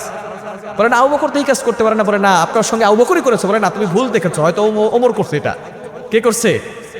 আবু বকর সিদ্দিক রাদিয়াল্লাহু তাআলা আনহু, তিনিও সামনে চলে আসলেন। এমন সময় আবু বকর সিদ্দিক রাদিয়াল্লাহু তাআলা আনহু বললেন, ইয়া রাসূলুল্লাহ, ইয়া হাবিবাল্লাহ, এই কাজটা আমি করেছি, তবে কেন করেছি সেটাও তো আপনাকে শুনতে হবে। সে আমার আল্লাহকে গালি দিয়েছে। বলেন নাউজুবিল্লাহ। আরো জোরে বলেন না নাউজুবিল্লাহ। আল্লাহ নাকি অসহায়, আল্লাহ নাকি গরিব, এর জন্য আল্লাহ যাকাতের টাকা চান, আল্লাহ দানের টাকা চান। বলেন নাউজুবিল্লাহ। ইসলামের অর্থনৈতিক ব্যবস্থা, যাকাতের ব্যবস্থা, এটা এমন একটা সুন্দর ব্যবস্থা, এর মাধ্যমে গরিব আরো গরিব হবে আর বড়লোক আরো বড়লোক হবে। বিষয়টা এমন হবে না। এর মাধ্যমে, যাকাতের মাধ্যমে বড়লোকরা ধনীদেরকে দিবে, যার কারণে সকলে সমানভাবে চলতে পারবে। ঠিক কি না? যাকাতের বিধান নিয়ে, দানের বিষয় নিয়ে আল্লাহকে গরিব বলেছে। বলেন নাউজুবিল্লাহ। ইহুদি সাথে সাথে অস্বীকার করা শুরু করেছে, মুহাম্মদ আমি এই কথা বলি নাই। আবু বকর রাদিয়াল্লাহু তাআলা তিনি যে আঘাত করেছেন, চপেট আঘাত করেছেন, সেটা স্বীকার করেছেন। ঠিক কি না? কিন্তু ওই ইহুদি যে আল্লাহকে গালি দিয়েছে তার কোনো সাক্ষী নাই। কোনো সাক্ষী আছে? কিন্তু আবু বকর রাদিয়াল্লাহু নিজে স্বীকার করছেন যে আমি তাকে আঘাত করেছি। কিন্তু ইহুদি বলতেছে, মুহাম্মদ আমি কিন্তু তোমার আল্লাহকে গালি দেই নাই। কোনো সাক্ষী নাই। সাক্ষী আছে? কোনো সাক্ষী আছে? সাক্ষী নাই। ভালো করে বুঝেন, আবু বকর সিদ্দিক রাদিয়াল্লাহু তাআলা আনহু ডাইরেক্ট অ্যাকশন করেছেন যখন আল্লাহর বিরুদ্ধে কথা বলেছে। আমরা যতই নরম হই, হুজুররা যতই নরম হোক না কেন, আমরা কিন্তু আবু বকরের মতো নরম না। আমরা যতই শান্ত হই, যতই নরম দিলের মানুষ হই, আবু বকরের মতো নরম আর আবু বকরের মতো শান্ত না। আল্লাহর বিরুদ্ধে কথা বললে সাথে সাথে অ্যাকশন নিতে হবে। ঠিক কি বলে? এজন্য মুসলমান না, ইমানকে শক্তিশালী করা দরকার আছে না নাই? আবু বকর সিদ্দিক রাদিয়াল্লাহু তাআলা আনহুর পক্ষে কোনো সাক্ষী নাই। ইহুদি বলে আমি আল্লাহকে গালি দেই নাই। এবার নবীজি বলতেছেন তাহলে তো ইনসাফ করতে হবে, তুমি যত আঘাত করেছো তোমাকে ইহুদি এবার আঘাত করবে। বিচার ইনসাফ করার দরকার আছে না নাই? নবী সাল্লাল্লাহু আলাইহি ওয়াসাল্লাম তার মতো করে ইনসাফ করতেছেন। এমন সময় আল্লাহ পাক রব্বুল আলামিন আবু বকরের পক্ষে আয়াত নাযিল করে দিয়েছেন। বলেন আল্লাহু আকবার। 4 নম্বর পারা 13 নম্বর পৃষ্ঠা সূরা আলে ইমরানের 1, 2, 3 নম্বর লাইন, সূরা আলে ইমরানের 181 নম্বর আয়াত আল্লাহ পাক রব্বুল আলামিন আয়াত নাযিল করলেন, লাকাদ সামিআল্লাহু কাওলাল্লাযীনা ক্বালু ইন্নাল্লাহা ফাকীরু ওয়া নাহনু আগনিয়া। ও আমার হাবিব, যদি আবু বকরের কথা কোনো সাক্ষী নাই, কিন্তু আমি আল্লাহ নিজে শুনেছি সে আমাকে ফকির বলে গালি দিয়েছে। বলেন আল্লাহু আকবার। সুতরাং আপনি যখন সত্যের পক্ষে থাকবেন, সঠিক পথে থাকবেন, আপনার পক্ষে থাকবেন একজন, তিনি কে? আরো জোরে বলেন তিনি কে? এজন্য সত্যের পথে থাকার দরকার আছে না নাই? আরো জোরে বলেন আছে না নাই? আপনি সত্য কথা বললে, সঠিক পথে থাকলে অনেক অনেক ধরনের কথা বলবে, আঘাত করবে, কিন্তু সঠিক পথ থেকে কখনো দূরে সরা যাবে, আপনি আল্লাহর কাছে দামি হবেন। পারবেন তো ইনশাআল্লাহ? পারা যাবে তো ইনশাআল্লাহ? সত্যের পক্ষে গান গাই বলে আমি বিদ্রোহী, সত্যের পথে ডাকি বলে আমি বিপ্লবী, কোরআনের কথা বলি তাই বলে আমাকে মৌলবাদী, জিহাদের কথা বলি তাই বলে আমাকে জঙ্গিবাদী, আমি বিদ্রোহী বিপ্লবী মৌলবাদী, কেন জঙ্গিবাদী? ঠিক কি না? জন্মের পরে কানে আজান কি দেয়নি, তুমি মৌলবাদী ছাড়া হওনি। জন্মের পরে কানে আজান লাগছে নাকি লাগে নাই? আরো জোরে বলেন। যে দেশে সন্তান হওয়ার সাথে সাথেই আজান দেওয়া হয়, ডান কানে বাম কানে ইকামত দেওয়া হয়, সেই দেশে যারা আল্লাহর বিরুদ্ধে কথা বলে তাদের এই বাংলাদেশে থাকার কোনো অধিকার? জন্মের পরে কানে আজান দেওয়া লেগেছে, ঠিক কিনা? আবার যারা যা পড়ার জন্য সে আলেমদেরকেই দরকার হবে। কিছু মানুষ দেখবেন আলেমদেরকে দেখতে পারে না, চুলকানি শুরু হয়ে যায়, ইমাম সাহেব এটা করছে, ইমাম সাহেব ওটা করছে, মুয়াজ্জিন সাহেব ওটা করছে, চার স্টেলে বসে শুধু ইমাম সাহেব আর খতিব সাহেব ভুল ধরে, ঠিক কিনা? ইমাম সাহেবদেরকে নিয়ে যারা চুলকানি, আপনারা মলম লাগান। চুলকানি হইলে মলম লাগান। আলেমদের উপরে ক্ষিপ্ত হয়ে কোনো লাভ। যে দেখবেন আলেমদের বিরুদ্ধে কথা বলতেছে, মনে করবেন ওর কপাল পুড়ে গেছে। কোরআনের বিরুদ্ধে কথা বলে মনে করবেন ওর কপাল পুড়ে গেছে। যারাই নবীদের বিরুদ্ধে কথা বলেছে, ফেরাউন নমরুদ শেষ হয়ে গেছে, এই নবীদের ওয়ারিস হচ্ছে ওলামায়ে কেরাম। এই ওলামায়ে কেরামের বিরুদ্ধে যারা কথা বলবে তারাও তাদের কপালটা পুড়িয়ে দুনিয়াও ধ্বংস হবে, আখিরাতও শেষ হয়ে যাবে, ঠিক কি না? জন্মের পরে কানে আজান কি দেয়নি, তুমি মৌলবাদী ছাড়া হওনি, আবার মরণের পরে জানাজা পড়াবে, আবার মরণের পরে জানাজা পড়াবে, তখন কোথায় পালিয়ে যাবি, বিদ্রোহী বিপ্লবী মৌলবাদী কেন জঙ্গিবাদী, ঠিক কি না? এজন্য আমরা সত্যের পথে থাকতে পারবো তো ইনশাআল্লাহ? আবু বকর সিদ্দিক রাদিয়াল্লাহু তাআলার মতো ঈমান আনতে হবে, ঈমানকে শক্তিশালী করতে হবে। ইল্লাল্লাযীনা আমানু, এক নাম্বার যারা ঈমান আনবে, আল্লাহ পাক রব্বুল আলামিন ঈমানের উপর অটল অবিচল থাকতে পারবে, তাদের জন্য কিয়ামতের ময়দানে মহা পুরস্কার জান্নাতের ব্যবস্থা করবে। বলেন সুবহানাল্লাহ। ঈমানের উপর অটল অবিচল থাকার দরকার আছে না নাই? আরো জোরে বলেন আছে না নাই? ঈমানের উপর অটল অবিচল থাকবে যারা, মৃত্যুর সময় আল্লাহ পাক রব্বুল আলামিন আসমান থেকে লক্ষ লক্ষ ফেরেশতাদেরকে তার সংবর্ধনা জানানোর জন্য পাঠাবে। বলেন আল্লাহু আকবার। জোরে বলেন আল্লাহু আকবার। সূরা হামিম আস-সাজদা 30 নম্বর আয়াত রব্বুল আলামিন বলেন, ইন্নাল্লাযীনা ক্বালু রাব্বুনাল্লাহ সুম্মা ইসতাকামু তাতানাজ্জালু আলাইহিমুল মালায়েকা আল্লা তাখাফু ওয়া লা তাহজানু ওয়া আবশিরু বিল জান্নাতিল্লাতী কুনতুম তুআদুন। ইন্নাল্লাযীনা ক্বালু রাব্বুনাল্লাহ, যারা বলবে আমাদের রব হচ্ছেন আল্লাহ, আমাদের রব কে? আরো জোরে বলেন কে? সুম্মা ইসতাকামু, তারপরে তার উপর অটল থাকবে, অবিচল থাকবে। আল্লাহ পাক রব্বুল আলামিন জানিয়ে দিয়েছেন, ফালা তাখাফু ওয়ালা তাহজানু, তাদের কোনো চিন্তা থাকবে না, কোনো টেনশন থাকবে না, তারা কোনো ভয় পাবে না। আবশিরু বিল জান্নাহ, মৃত্যুর সাথে সাথে তারা জান্নাতে চলে যাবে। বলেন সুবহানাল্লাহ। মৃত্যুর সময় ভয়ঙ্কর ফিতনা হবে, এটা আমরা অনেকে জানি না। মৃত্যুর সময় ভয়ঙ্কর ফিতনা সম্পর্কে আমরা অনেকে জানি না। যখন কোনো মানুষ ইন্তেকালের সময় চলে আসে, ওই সময় শয়তান সবচেয়ে বড় ধোঁকা দেয় তাকে ঈমান থেকে দূরে সরিয়ে আনার জন্য। আপনার বাবা যদি মারা যায়, আপনার মা যদি মারা যায়, আপনার দাদা দাদি যদি মারা যায়, মৃত্যুর সময় শয়তানকে আপনি দেখতে পারবেন। এখন আমরা শয়তানকে দেখতে পারি, জিনদেরকে দেখতে পারি না। দেখতে পারি, ফেরেশতাদেরকেও দেখতে পারি না। কি বলেন? দেখতে পারি। কিন্তু যখন মৃত্যুর সময় আসবে তখন আপনি সব দেখতে পারবেন। মৃত্যুর সময় যখন ঘনিয়ে আসবে, মালাকুল মাউত সামনে হাজির হবে, তখন আপনি সব দেখতে পারবেন। ফেরেশতাদেরকেও দেখতে পারবেন, জিনদেরকেও দেখতে পারবেন, শয়তানকেও দেখতে পারবেন। ওই সময় মৃত্যুর সময় শয়তান আপনার মৃত ব্যক্তি যারা চলে গেছেন আপনার পরিবারে, হয়তো আপনার বাবা অথবা আপনার মা অথবা আপনার দাদা অথবা আপনার দাদি, তাদের রূপ ধারণ করে আপনার সামনে হাজির হবে, আপনাকে ধোঁকা দিবে যাতে করে আপনি ঈমান থেকে দূরে সরে আসেন। আপনাকে আপনার আত্মীয় স্বজনের রূপ ধারণ করে, কাছের মানুষের রূপ ধারণ করে এসে বলবে যে তুমি এই ঈমান নিয়ে কবরে যাচ্ছ, আমরাও ঈমান নিয়ে কবরে গিয়েছিলাম, কবরে কোনো শান্তি পেয়ে নাই, শুধু আযাব পাইছি। জোরে শুনে বলেন না নাউজুবিল্লাহ। তখন ওই লোকটা চিন্তিত হয়ে যাবে যে আমার বাবা যে মারা গেছে, সে কবর থেকে এসে বলতেছে যে কবরে নাকি ঈমান নিয়ে গেলে কোনো শান্তি নাই। তখন আপনি দ্বিধাদ্বন্দ্বের ভিতরে চলে যাবেন যে আমি কি ঈমান রাখবো নাকি ছাড়বো। যদি ঈমান ছেড়ে দেন তাহলে আপনি শেষ, দুনিয়াও শেষ, আখিরাতও শেষ। ঠিক কি না? এজন্য শয়তানের ওই ভয়ঙ্কর ফিতনা থেকে বাঁচার জন্য ঈমানের উপর অটল অবিচল থাকবে যারা, আল্লাহ পাক রব্বুল আলামিন তাদের জন্য ওই সময় কোটি কোটি ফেরেশতা দুনিয়াতে নাজিল করবে। তখন সে ফেরেশতাদেরকেও দেখতে পারবে, ফেরেশতাদেরকেও চিনতে পারবে। ফেরেশতারা বলবে সে মিথ্যা বলছে, সে হচ্ছে শয়তান। আল্লাহ তাখাফু ওয়ালা তাহজানু, চিন্তিত হয় না, টেনশন করো না, তুমি মৃত্যুর সাথে সাথে ঈমান নিয়ে যেতে পারলেই তোমার জন্য আল্লাহ জান্নাতের ব্যবস্থা করবে। বলেন সুবহানাল্লাহ। এজন্য ঈমানের উপর অটল অবিচল থাকার দরকার আছে না নাই? হাজারো ব্যথা আসবে, কষ্ট আসবে, বিপদ আসবে, কিন্তু ঈমান থেকে দূরে সরা যাবে। সবকিছু পিছনে ঈমান সবার আগে। ঠিক কিনা? সবকিছু পিছনে ঈমান সবার আগে। ঈমানের দাম আছে না নাই? আর ওজলন আছে না নাই? ঈমানের কত দাম? একজন ব্যক্তি যদি ঈমানদার হয়, একজন যদি পৃথিবীতে ঈমানদার থাকে, আল্লাহ পাক রব্বুল আলামিন পৃথিবী ধ্বংস করবেন না। কিন্তু ঈমানদার যখনই থাকবে না, আল্লাহ তাআলাই পৃথিবী আর রাখবে, সাথে সাথে পৃথিবী ধ্বংস করে দিবেন, শেষ করে দিবেন। এক ধাক্কায় পৃথিবী শেষ করে হবে। আল্লাহ পাক রব্বুল আলামিন মহা প্রলয় ঘটাবেন। কিছুদিন আগে ভূমিকম্প হয়েছে, আপনারা টের পেয়েছিলেন? আমরা তো ঢাকায় সেকেন্ডের ভিতরে দেখলাম 10 তলা 6 তলা 7 তলা বিল্ডিং থেকে সবাই নেমে পড়েছে। ঠিক কি না? অবাক হয়ে গেলাম। মানুষ ভূমিকম্পের ভয়ে বিল্ডিং থেকে বের হয়, আল্লাহর ভয়ে মসজিদে ঢোকে না। ভূমিকম্প দেন কে? ভূমিকম্পের মালিক কে?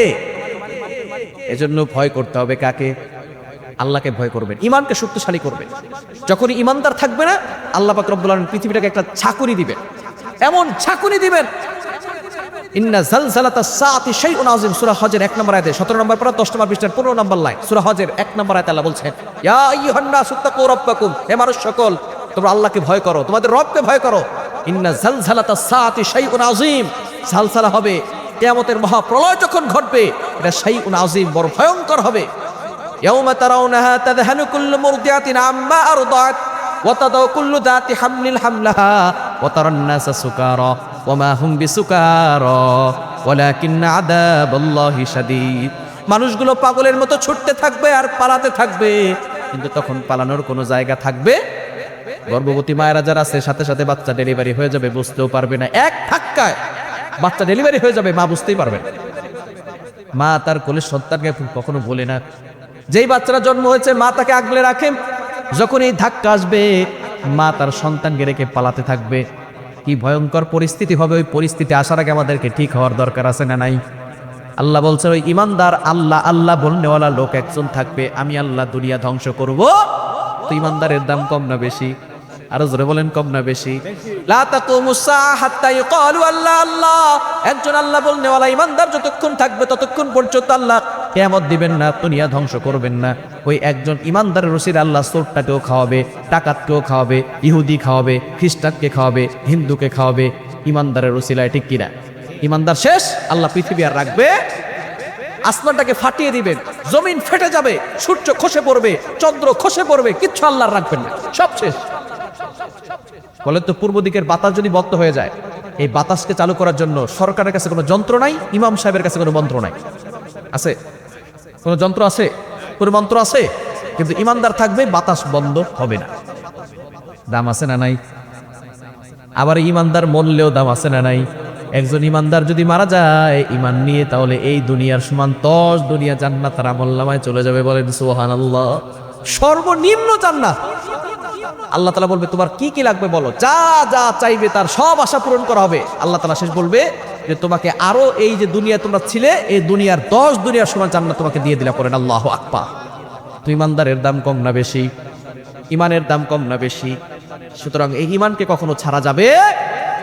নবীজি সাল্লাল্লাহু আলাইহি সাল্লামের সাহাবী আব্দুল্লাহ ইবনে হুযাফা, নবীজি সাল্লাল্লাহু আলাইহি সাল্লামের জলিলুল কদর একজন সাহাবী, তার ঈমান কতটা শক্তিশালী ছিল।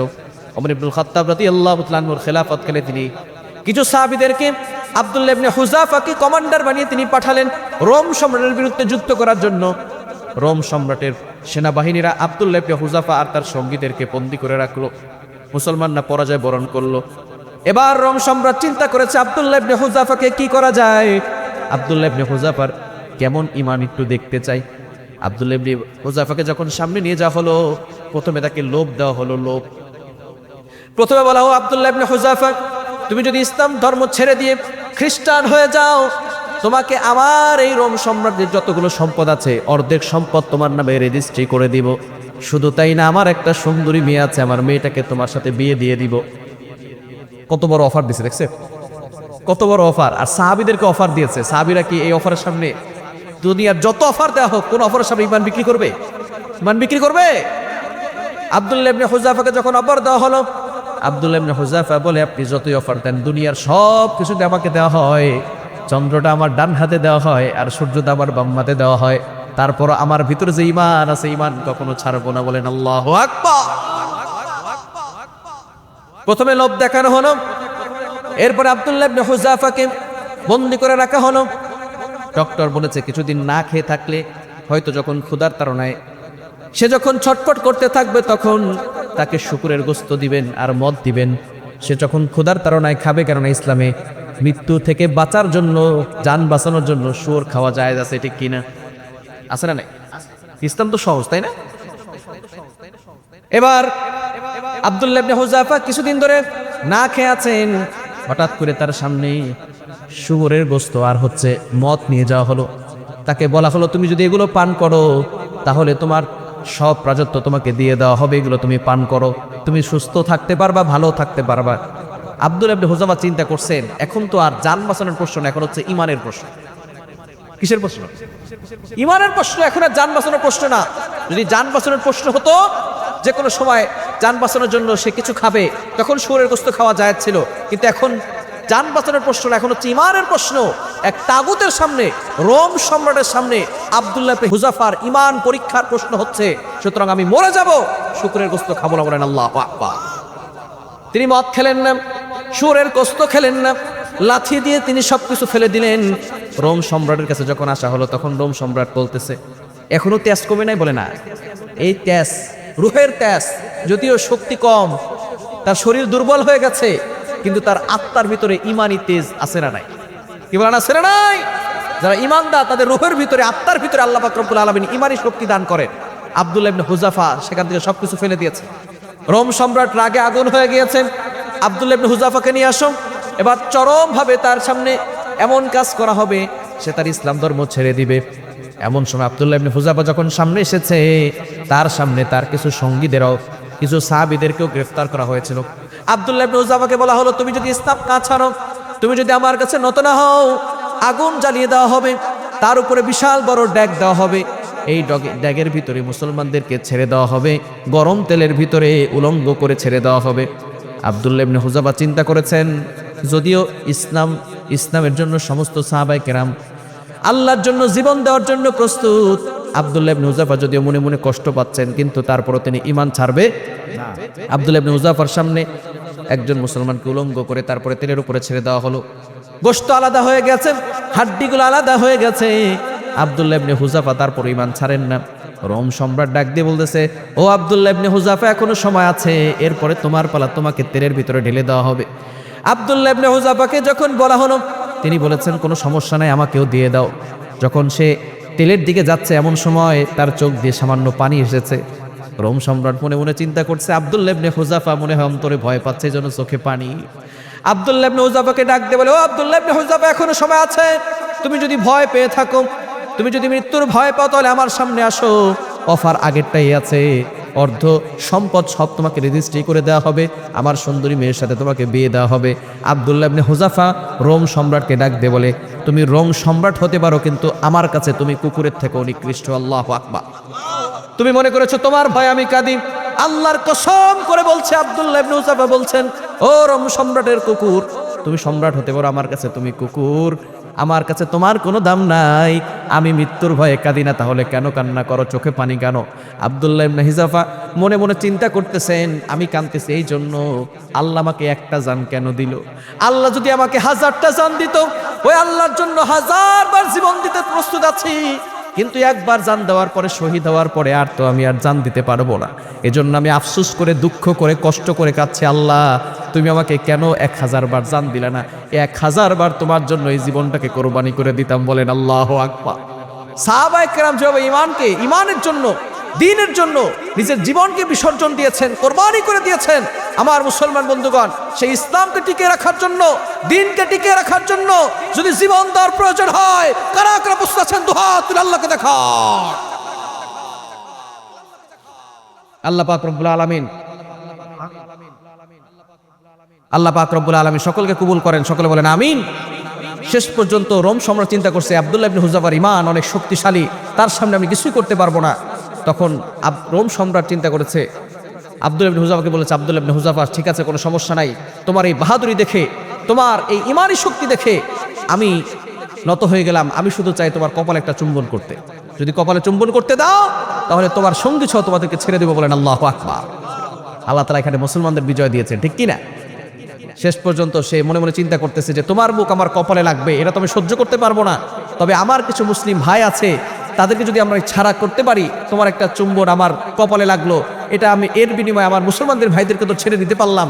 এর জন্য আব্দুল্লাহ ইবনে হুযাফা তার এখানে তার আস্তিনের কাপড় দিয়েছে, আর সেখানে তার উপরে চুম্বন করেছে। এরপর আব্দুল্লাহ ইবনে হুযাফা তার সঙ্গীদেরকে নিয়ে হাজির হয়েছে। এই খবর চলে গেছে ওমর ইবনুল খাত্তাব রাদিয়াল্লাহু তাআলা আনহুর কাছে। ওমর ইবনুল খাত্তাব রাদিয়াল্লাহু তাআলা আনহু সেখানে যাওয়ার পরে তাকে ইস্তেকবাল জানালেন, স্বাগতম জানালেন, ওয়েলকাম জানালেন।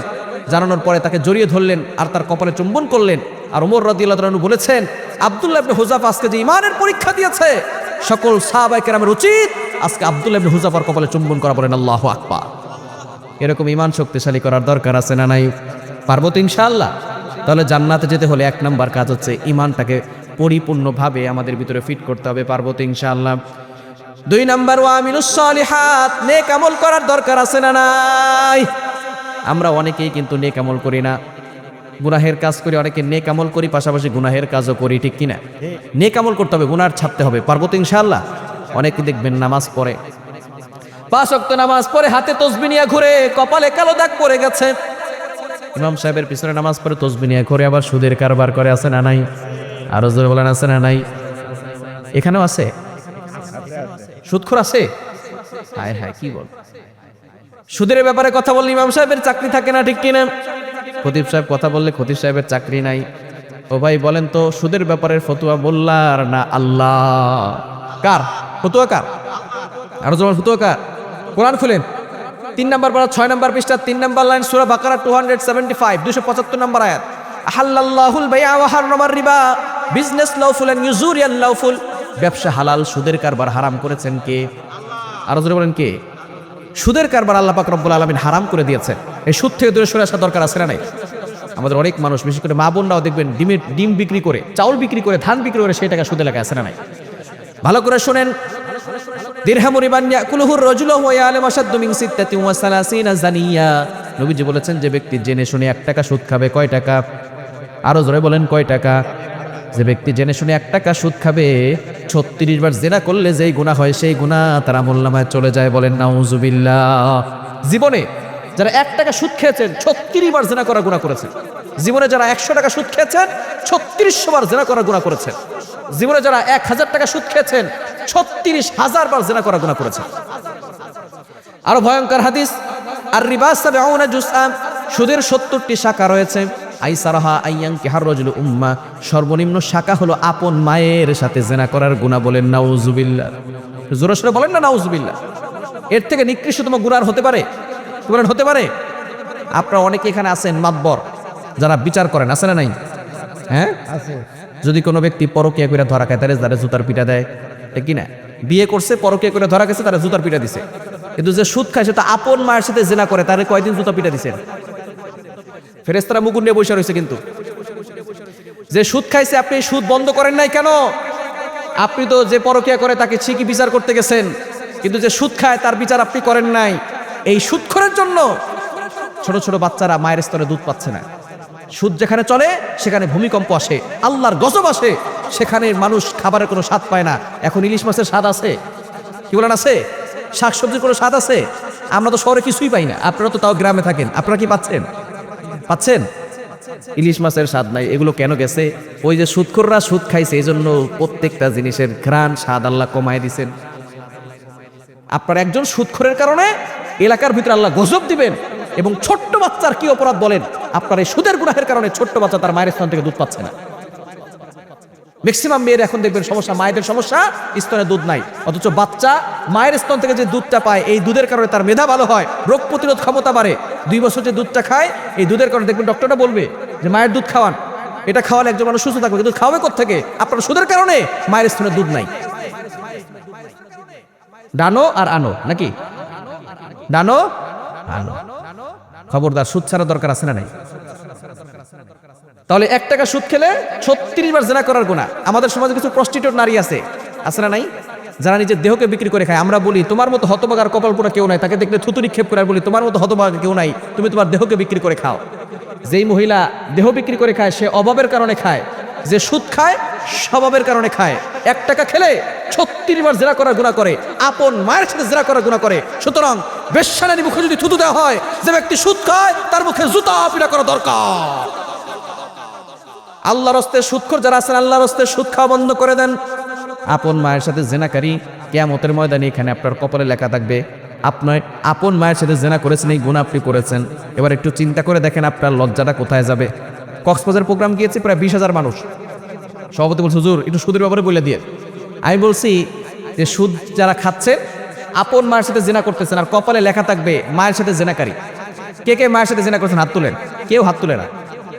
আমি বললাম মাত্র 20,000 মানুষের সামনে আপনি আজকে হাত তুলতে কষ্ট পাচ্ছেন, লজ্জা পাচ্ছেন? কিয়ামতের ময়দানে আদম আলাইহিস সালাম থেকে নিয়ে পৃথিবীর শেষ মানুষ পর্যন্ত সকল মানুষ থাকবে, জিন থাকবে, ফেরেশতা থাকবে, সকল মাখলুকাত থাকবে। সেই সময় আপনার কপালে লিখে দেওয়া হবে আপন মায়ের সাথে জিনাকারী। তখন কোথায় যাবেন? তখন কোথায় যাবেন? সুদ ছাড়তে পারবো তো ইনশাআল্লাহ? পারা যাবে তো ইনশাআল্লাহ? আল্লাহর রাস্তায় ছেড়ে দেন, সুদ খাওয়া বন্ধ করেন। কয়দিন বাঁচবেন? কয়দিন বাঁচবেন? কাদের জন্য খাচ্ছেন? সন্তানের জন্য? এই সন্তান আপনার কবরে যাবে? কবরে যাবে সন্তান? কেউ যাবে না। আপনি যে সুদ খাচ্ছেন, যে টাকা জমাচ্ছেন, সন্তান না এই সম্পদ নেওয়ার জন্য ভাগাভাগি করবে, কিন্তু কিয়ামতের ময়দানে আপনার পাশে কেউ দাঁড়াবে। সাগরে বিশাল বড় বড় প্রাণী আছেন, এক একটা তিমি মাছ একবেলা কয়েক টন করে খাবার খায়। আমি আপনি সারাদিন হাফ কেজি চাউলের ভাতও খাইতে পারি না, ঠিক না? আগের যুগের মানুষরা খাইতে পারতো, পরিশ্রম করতো, খেতে পারতো। কিন্তু এখন আমরা ফরমানি খাইতে খাইতে এই অল্প ভাত খেতে পারি না, ঠিক কিনা? সারাদিনে হাফ কেজি চাউলের ভাতও খাইতে পারি না। সাগরে বিশাল বড় বড় তিমি মাছ আছে, এক একটা মাছ এক বেলা কয়েক টন করে খাবার খায়। এরকম মাছ যে কত আছে, কত কোটি আছে, আল্লাহ ভালো জানে, ঠিক কিনা? সে সাগরের তিমি মাছ তো কোনোদিন সুদ খায় নাই, কোনোদিন ঘুষ খায় নাই, অন্যায়ভাবে অন্যের মাল আত্মসাৎ করে খায় নাই। তাকে রিজিক দিয়েছেন কে? সে আল্লাহ। আমাকে আপনাকে রিজিক দিতে পারেন কি পারেন না? কি বলেন, পারেন কি পারেন না? এজন্য আল্লাহর রাস্তায় সুদ থেকে দূরে সরে আসতে পারবো তো ইনশাআল্লাহ? হারাম থেকে দূরে সরে আসতে পারবো তো ইনশাআল্লাহ? হারাম খাবেন না, আল্লাহর হস্তে নেক আমল করবেন, হারাম থেকে বাঁচবেন। হারাম হারাম মানুষকে শেষ করে দেয়। অনেকে আমাদের কাছে ফোন দিয়ে বলে, হুজুর আমার সন্তান কথা শুনে না। ভালো করে বুঝেন, আপনি যে হারাম খাবার খাইছেন, হারাম খাওয়ার ফলে কি হয়? যখন আমরা এক গ্লাস দুধ খাই, ভালো করে বুঝেন, এক গ্লাস দুধ খেয়েছি, দুধ খাওয়ার পরে আমাদের শরীরে শক্তি হয়, হাতে শক্তি হয়, পায়ে শক্তি হয়, ঠিক কিনা? এই দুধটা যদি দুধ খাওয়ার পরে এই দুধ থেকে রক্ত হয়, রক্ত থেকে বীর্য হয়, বীর্য থেকে সন্তান হয়। আপনি যে দুধটা খাইছেন সেই দুধটা যদি হারাম হয়, তাহলে এই দুধ থেকে রক্ত হবে হারাম রক্ত, ওই রক্ত থেকে যে বীর্য হবে সেটা হচ্ছে হারাম বীর্য, এই হারাম বীর্য থেকে যে সন্তান হবে সেটা হালাল জাদা নয়, হারাম জাদা হবে। সন্তান কথা শুনে না, হারাম খেয়ে সন্তান বানাইছেন, আবার সন্তান কথা শুনে অভিযোগ করতেছেন, এই সন্তান বড় হয়ে ঘাড় ধাক্কা দিয়ে ঘর থেকে বের করে দিবে। এজন্য হালাল খাওয়ার দরকার আছে না নাই? পারবো তো ইনশাআল্লাহ? হালাল খেতে হবে। হালাল খাবে যারা, ইবাদত করে মজা পাবে তারা। মজা পাওয়ার দরকার আছে না নাই? করবো তো ইনশাআল্লাহ? নেক আমল করতে হবে, নামাজ পড়তে হবে, 5 ওয়াক্ত নামাজ পড়বেন, গুনাহ থেকে দূরে সরাবেন। কিন্তু আবার অনেকে আছে নামাজ পড়ে না, ফজর পড়লে জোহর পড়ে না, আছে না নাই? আর জোহর আছে না নাই?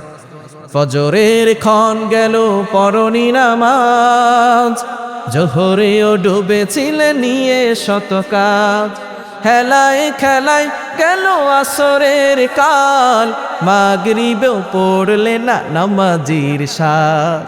ফজরের ক্ষণ গেল পরনি নামাজ, জোহরেও ডুবেছিলে নিয়ে শত কাজ, বিনোদনে কেটে গেল এশার সময়, এতটুকু জাগলো না কবরের ভয়, খুঁজলে না একবারও নাজাতের পথ, মুসলিম নাম নিতে পেলে না তো লাজ। ফজরের ক্ষণ গেল পরনি নামাজ, জোহরেও ডুবেছিলে নিয়ে শত কাজ, ঠিক কিনা? এজন্য নামাজ পড়ার দরকার আছে না নাই? নিজেও নামাজ পড়বেন, সন্তানকেও নামাজ পড়া শেখাবেন। অনেক মুরব্বী আছে, হুজুর আমি নামাজ পড়তে পারি না, আছে না নাই? কোরআন পড়তে পারি না, কোরআন পড়া শিখেনো না, নামাজ পড়া শিখেনো না, আল্লাহর কাঠ করে আপনাকে জবাবদিহি করতে হবে, ঠিক কিনা? দুনিয়ার সব কিছু চলে, কিভাবে পেট চালাতে হয় সেটা জানেন, কিভাবে সন্তানকে চালাতে হয় সেটা জানেন, সন্তান কোন স্কুলে পড়লে ইঞ্জিনিয়ার হতে পারবে, ডক্টর হতে পারবে সেটা আপনি ভালো করে জানেন, কোন ব্যবসা করলে বেশি লাভবান হতে পারবেন সেটাও আপনি জানেন। সব কিছু ঠিকঠাক দুনিয়াতে চলছে, নামাজ আপনার হয় না, আল্লাহর কাঠগড়ে আপনাকে জবাবদিহি করতে হবে, ঠিক কিনা? এজন্য নামাজ পড়ার দরকার আছে না নাই? নামাজ পড়া শিখবেন, কোরআন পড়া শিখবেন। যে কোরআন দিয়ে আপনি জান্নাতে যাবেন সেই কোরআন পড়া শিখার দরকার আছে না নাই? হুজুরের কাছে আসবেন, হুজুর আপনি 500 টাকা হাদিয়া নেন, 1000 টাকা হাদিয়া নেন। হাদিয়া তো দূরের কথা, বলে হুজুর কোরআন শরীফ পড়া কি টাকা নেওয়া যায় আছে নাকি? আছে না নাই? হুজুরকে হাদিয়া দিবে দূরের কথা, বলে হুজুর কোরআন শরীফ পড়া কি টাকা নেওয়া যায় আছে? তো ইংলিশ পড়া টাকা নেওয়া যাচ্ছে, এটা কে ফতোয়া দিছে আপনার? অঙ্ক পড়া যে 2000 টাকা দিলেন সন্তানের জন্য, এই ফতোয়া আপনাকে কে দিয়েছে? ফাইজলামি শুধু হুজুরদের বেলায় করে, ঠিক কি না? আলেমদেরকে টাকা দিলে সেখানে আপনি সওয়াব পাবেন। ইংরেজি পড়া যে টাকা দিচ্ছেন কোনো সওয়াব নাই, একটাও সওয়াব নাই। আলেমদেরকে সম্মান করছেন, যাবেন হুজুরদের কাছে, হুজুর এটা আপনার জন্য হাদিয়া। হুজুরদেরকে ভালো করে রাখবেন, হুজুরা যাতে করে ভিআইপি জামা পড়তে পারে, মাঝে মধ্যে হুজুরকে জামার গিফট, পাঞ্জাবি গিফট করবেন, হুজুরদেরকে হাদিয়া দিবেন। তাহাদ্দু তাহাব্বু, হাদিয়া দাও, মহব্বত বাড়বে। আলেমদের সাথে মহব্বত করবে যারা, আলেমদের সুপারিশে কিয়ামতের ময়দানে জান্নাত পাবে তারা। আলেমদেরকে সম্মান করা দরকার আছে না নাই? যাবেন হুজুরদের কাছে, আলেমদের কাছে যাবেন। এখন নবী নাই, ইন্নাল উলামা ওয়ারাসাতুল আমবিয়া, ওলামায়ে কেরাম হচ্ছে নবীর ওয়ারিস, ঠিক কি না? সন্তানকে যে হুজুরের কাছে পড়াবেন, হুজুরকে বেশি টাকা দিবেন, কারণ এই টাকা আপনার সওয়াব হবে। অন্যান্য টাকা দুনিয়ার শিক্ষায় কোনো সওয়াব, আপনি শিখানো এখানে টাকা পয়সা দেন, কিন্তু এখানে আপনি বেশি দেওয়ার চেষ্টা করবেন। অনেকে দেখবেন 1 বছর ধরে হুজুরের কাছে কোরআন শরীফ পরে খতম দিছে, খতম দেওয়ার পরে এখন শেষ পর্যন্ত হুজুরকে তো কিছু দেওয়া লাগে, এতদিন তো কিছু দেয় নাই, কোরআন ছেলের খতম দেওয়া শেষ, পরে বলে হুজুর টাকা নেওয়া তো আসলে কোরআন পড়া জায়েজ নাই, এই 200 টাকা আছে আপনি পকেটে রেখে দিয়ে কিছু আটা খাইয়ে, আছে না নাই? খবরদার, টাকা পয়সা দিয়ে সন্তানকে পড়াবেন। কোরআনের শিক্ষা হচ্ছে এমন শিক্ষা, যে কোরআনের শিক্ষা যদি আপনি আপনার সন্তানকে না দেন, এই সন্তান ধর্মীয় শিক্ষা না পেলে শুধু উচ্চ শিক্ষা পাচ্ছে, যদি সুশিক্ষা না পায়, এই সন্তান যত বড় হবে তত বড় দুর্নীতিবাজ হবে। সন্তানকে ধর্মীয় শিক্ষা দিবেন, কোরআনের শিক্ষা দিবেন। কোরআন খোলেন, আল্লাহ বলছেন 27 নম্বর পারা 10 নম্বর পৃষ্ঠা 10 নম্বর লাইনে একটি সূরা রয়েছে, সূরাতুর রহমান। এখানে আল্লাহ তাআলা তার পরিচয় দিয়েছেন। রব্বুল আলামিন বলেন, আর রহমান আল্লামাল কোরআন খলাকাল ইনসান। আল্লাহ পাক রব্বুল আলামিন তার পরিচয় দিচ্ছেন, রহমান হলেন তিনি, কোরআন শিখিয়েছেন যিনি। এরপরে বলছেন খলাকাল ইনসান, মানুষ সৃষ্টি করেছেন যিনি। একটু ভালো করে বুঝে শুনে বলেন তো, আমরা আগে কোরআন শিখি নাকি আগে দুনিয়াতে আসি? বুঝেন নাই? আগের দুনিয়াতে আমরা কি কোরআন শিখি নাকি আগে দুনিয়াতে আসি? আল্লাহ এভাবে বলতে পারতেন, আর রহমান খলাকাল ইনসান, রহমান হলেন তিনি, মানুষ সৃষ্টি করেছেন যিনি। এরপরে বলতে পারতেন আল্লাহ আল কোরআন, কোরআন শিখিয়েছেন যিনি। কিন্তু আল্লাহকে কোরআনের কথা বলেছেন, আল্লাহ বুঝাতে চেয়েছেন মানুষ হতে হলে আগে কোরআনের শিক্ষা লাগবে। কোরআনের শিক্ষা ছাড়া কেউ কখনো আদর্শ মানুষ হতে পারে? গরুর পেট থেকে বেরোলেই সেটা গরু হয়ে যায়, ছাগলের পেট থেকে বেরোলেই সেটা ছাগল হয়ে যায়, মহিষের পেট থেকে বেরোলেই সেটা মহিষ হয়ে যায়, মানুষের পেট থেকে বেরোলেই সেটা মানুষ হয় না, তাকে মানুষ বানাতে হয়। এজন্য সন্তানকে মানুষ বানানোর দরকার আছে না নাই? ধর্মীয় শিক্ষা দিবেন, কোরআনের শিক্ষা দিবেন।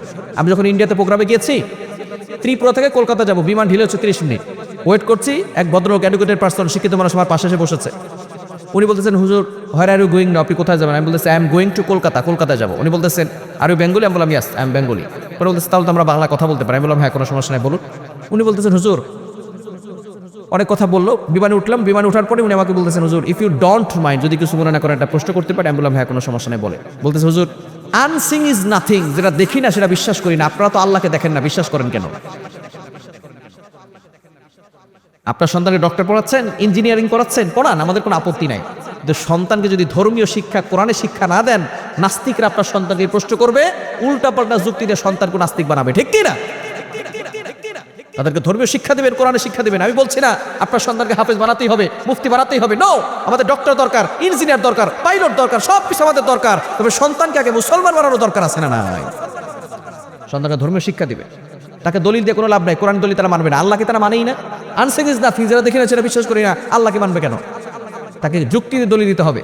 বিমানে যারা উঠেছেন তারা জানেন, বিমানে অভ্যন্তরীণে বাইরে গেলেও টিফিনের ব্যবস্থা করার সময় কেক দেয়, চকলেট দেয়, বার্গার দেয়। আমাদেরকে ওই দিন স্যান্ডউইচ দিয়েছে। তো খাবারের একটা ঘেরান আছে না নাই? কি বলেন, আছে না নাই? আমি ভদ্রলোককে বললাম ঘেরানটা কেমন? বলতেছে ঘেরানটা খুব ভালো। আমি বললাম ঘেরানটা আমাকে দেখান। বুঝে নাই? ঘেরান কি দেখা যায়? বাতাস হয়, বাতাস কি দেখা যায়? আমরা যে অক্সিজেন নিচ্ছি, এটা কি দেখা যায়? পৃথিবীতে অনেক বিষয় এমন আছে দেখা যায় না, না দেখে বিশ্বাস করতে হয়। সন্তানকে বিজ্ঞান পড়াচ্ছেন, পড়ান, তবে বিজ্ঞানের ম্যাক্সিমাম টিচার হচ্ছে নাস্তিক। বিজ্ঞানের ম্যাক্সিমাম টিচার হচ্ছে নাস্তিক। আপনার সন্তানকে উল্টাপাল্টা যুক্তি দিয়ে নাস্তিক বানায় ছাড়বে। বিজ্ঞান পড়াচ্ছেন, বিজ্ঞানের ম্যাক্সিমাম টিচার হচ্ছে নাস্তিক। আপনার সন্তানকে উল্টাপাল্টা যুক্তি দিবে। আপনার সন্তান যখন ইন্টারে ঢুকবে তখন এটা আপনার সন্তানকে যুক্তি দিবে। কেননা নাস্তিকরা, যারা বিজ্ঞান, ম্যাক্সিমাম বিজ্ঞানের টিচাররা যারা নাস্তিক, এরা নবীজির মেরাজকে বিশ্বাস করে না, তারা অস্বীকার করে, বলে নাউজুবিল্লাহ। নবীজির মেরাজকে অস্বীকার করলে ইমান থাকবে? ইমান থাকবে?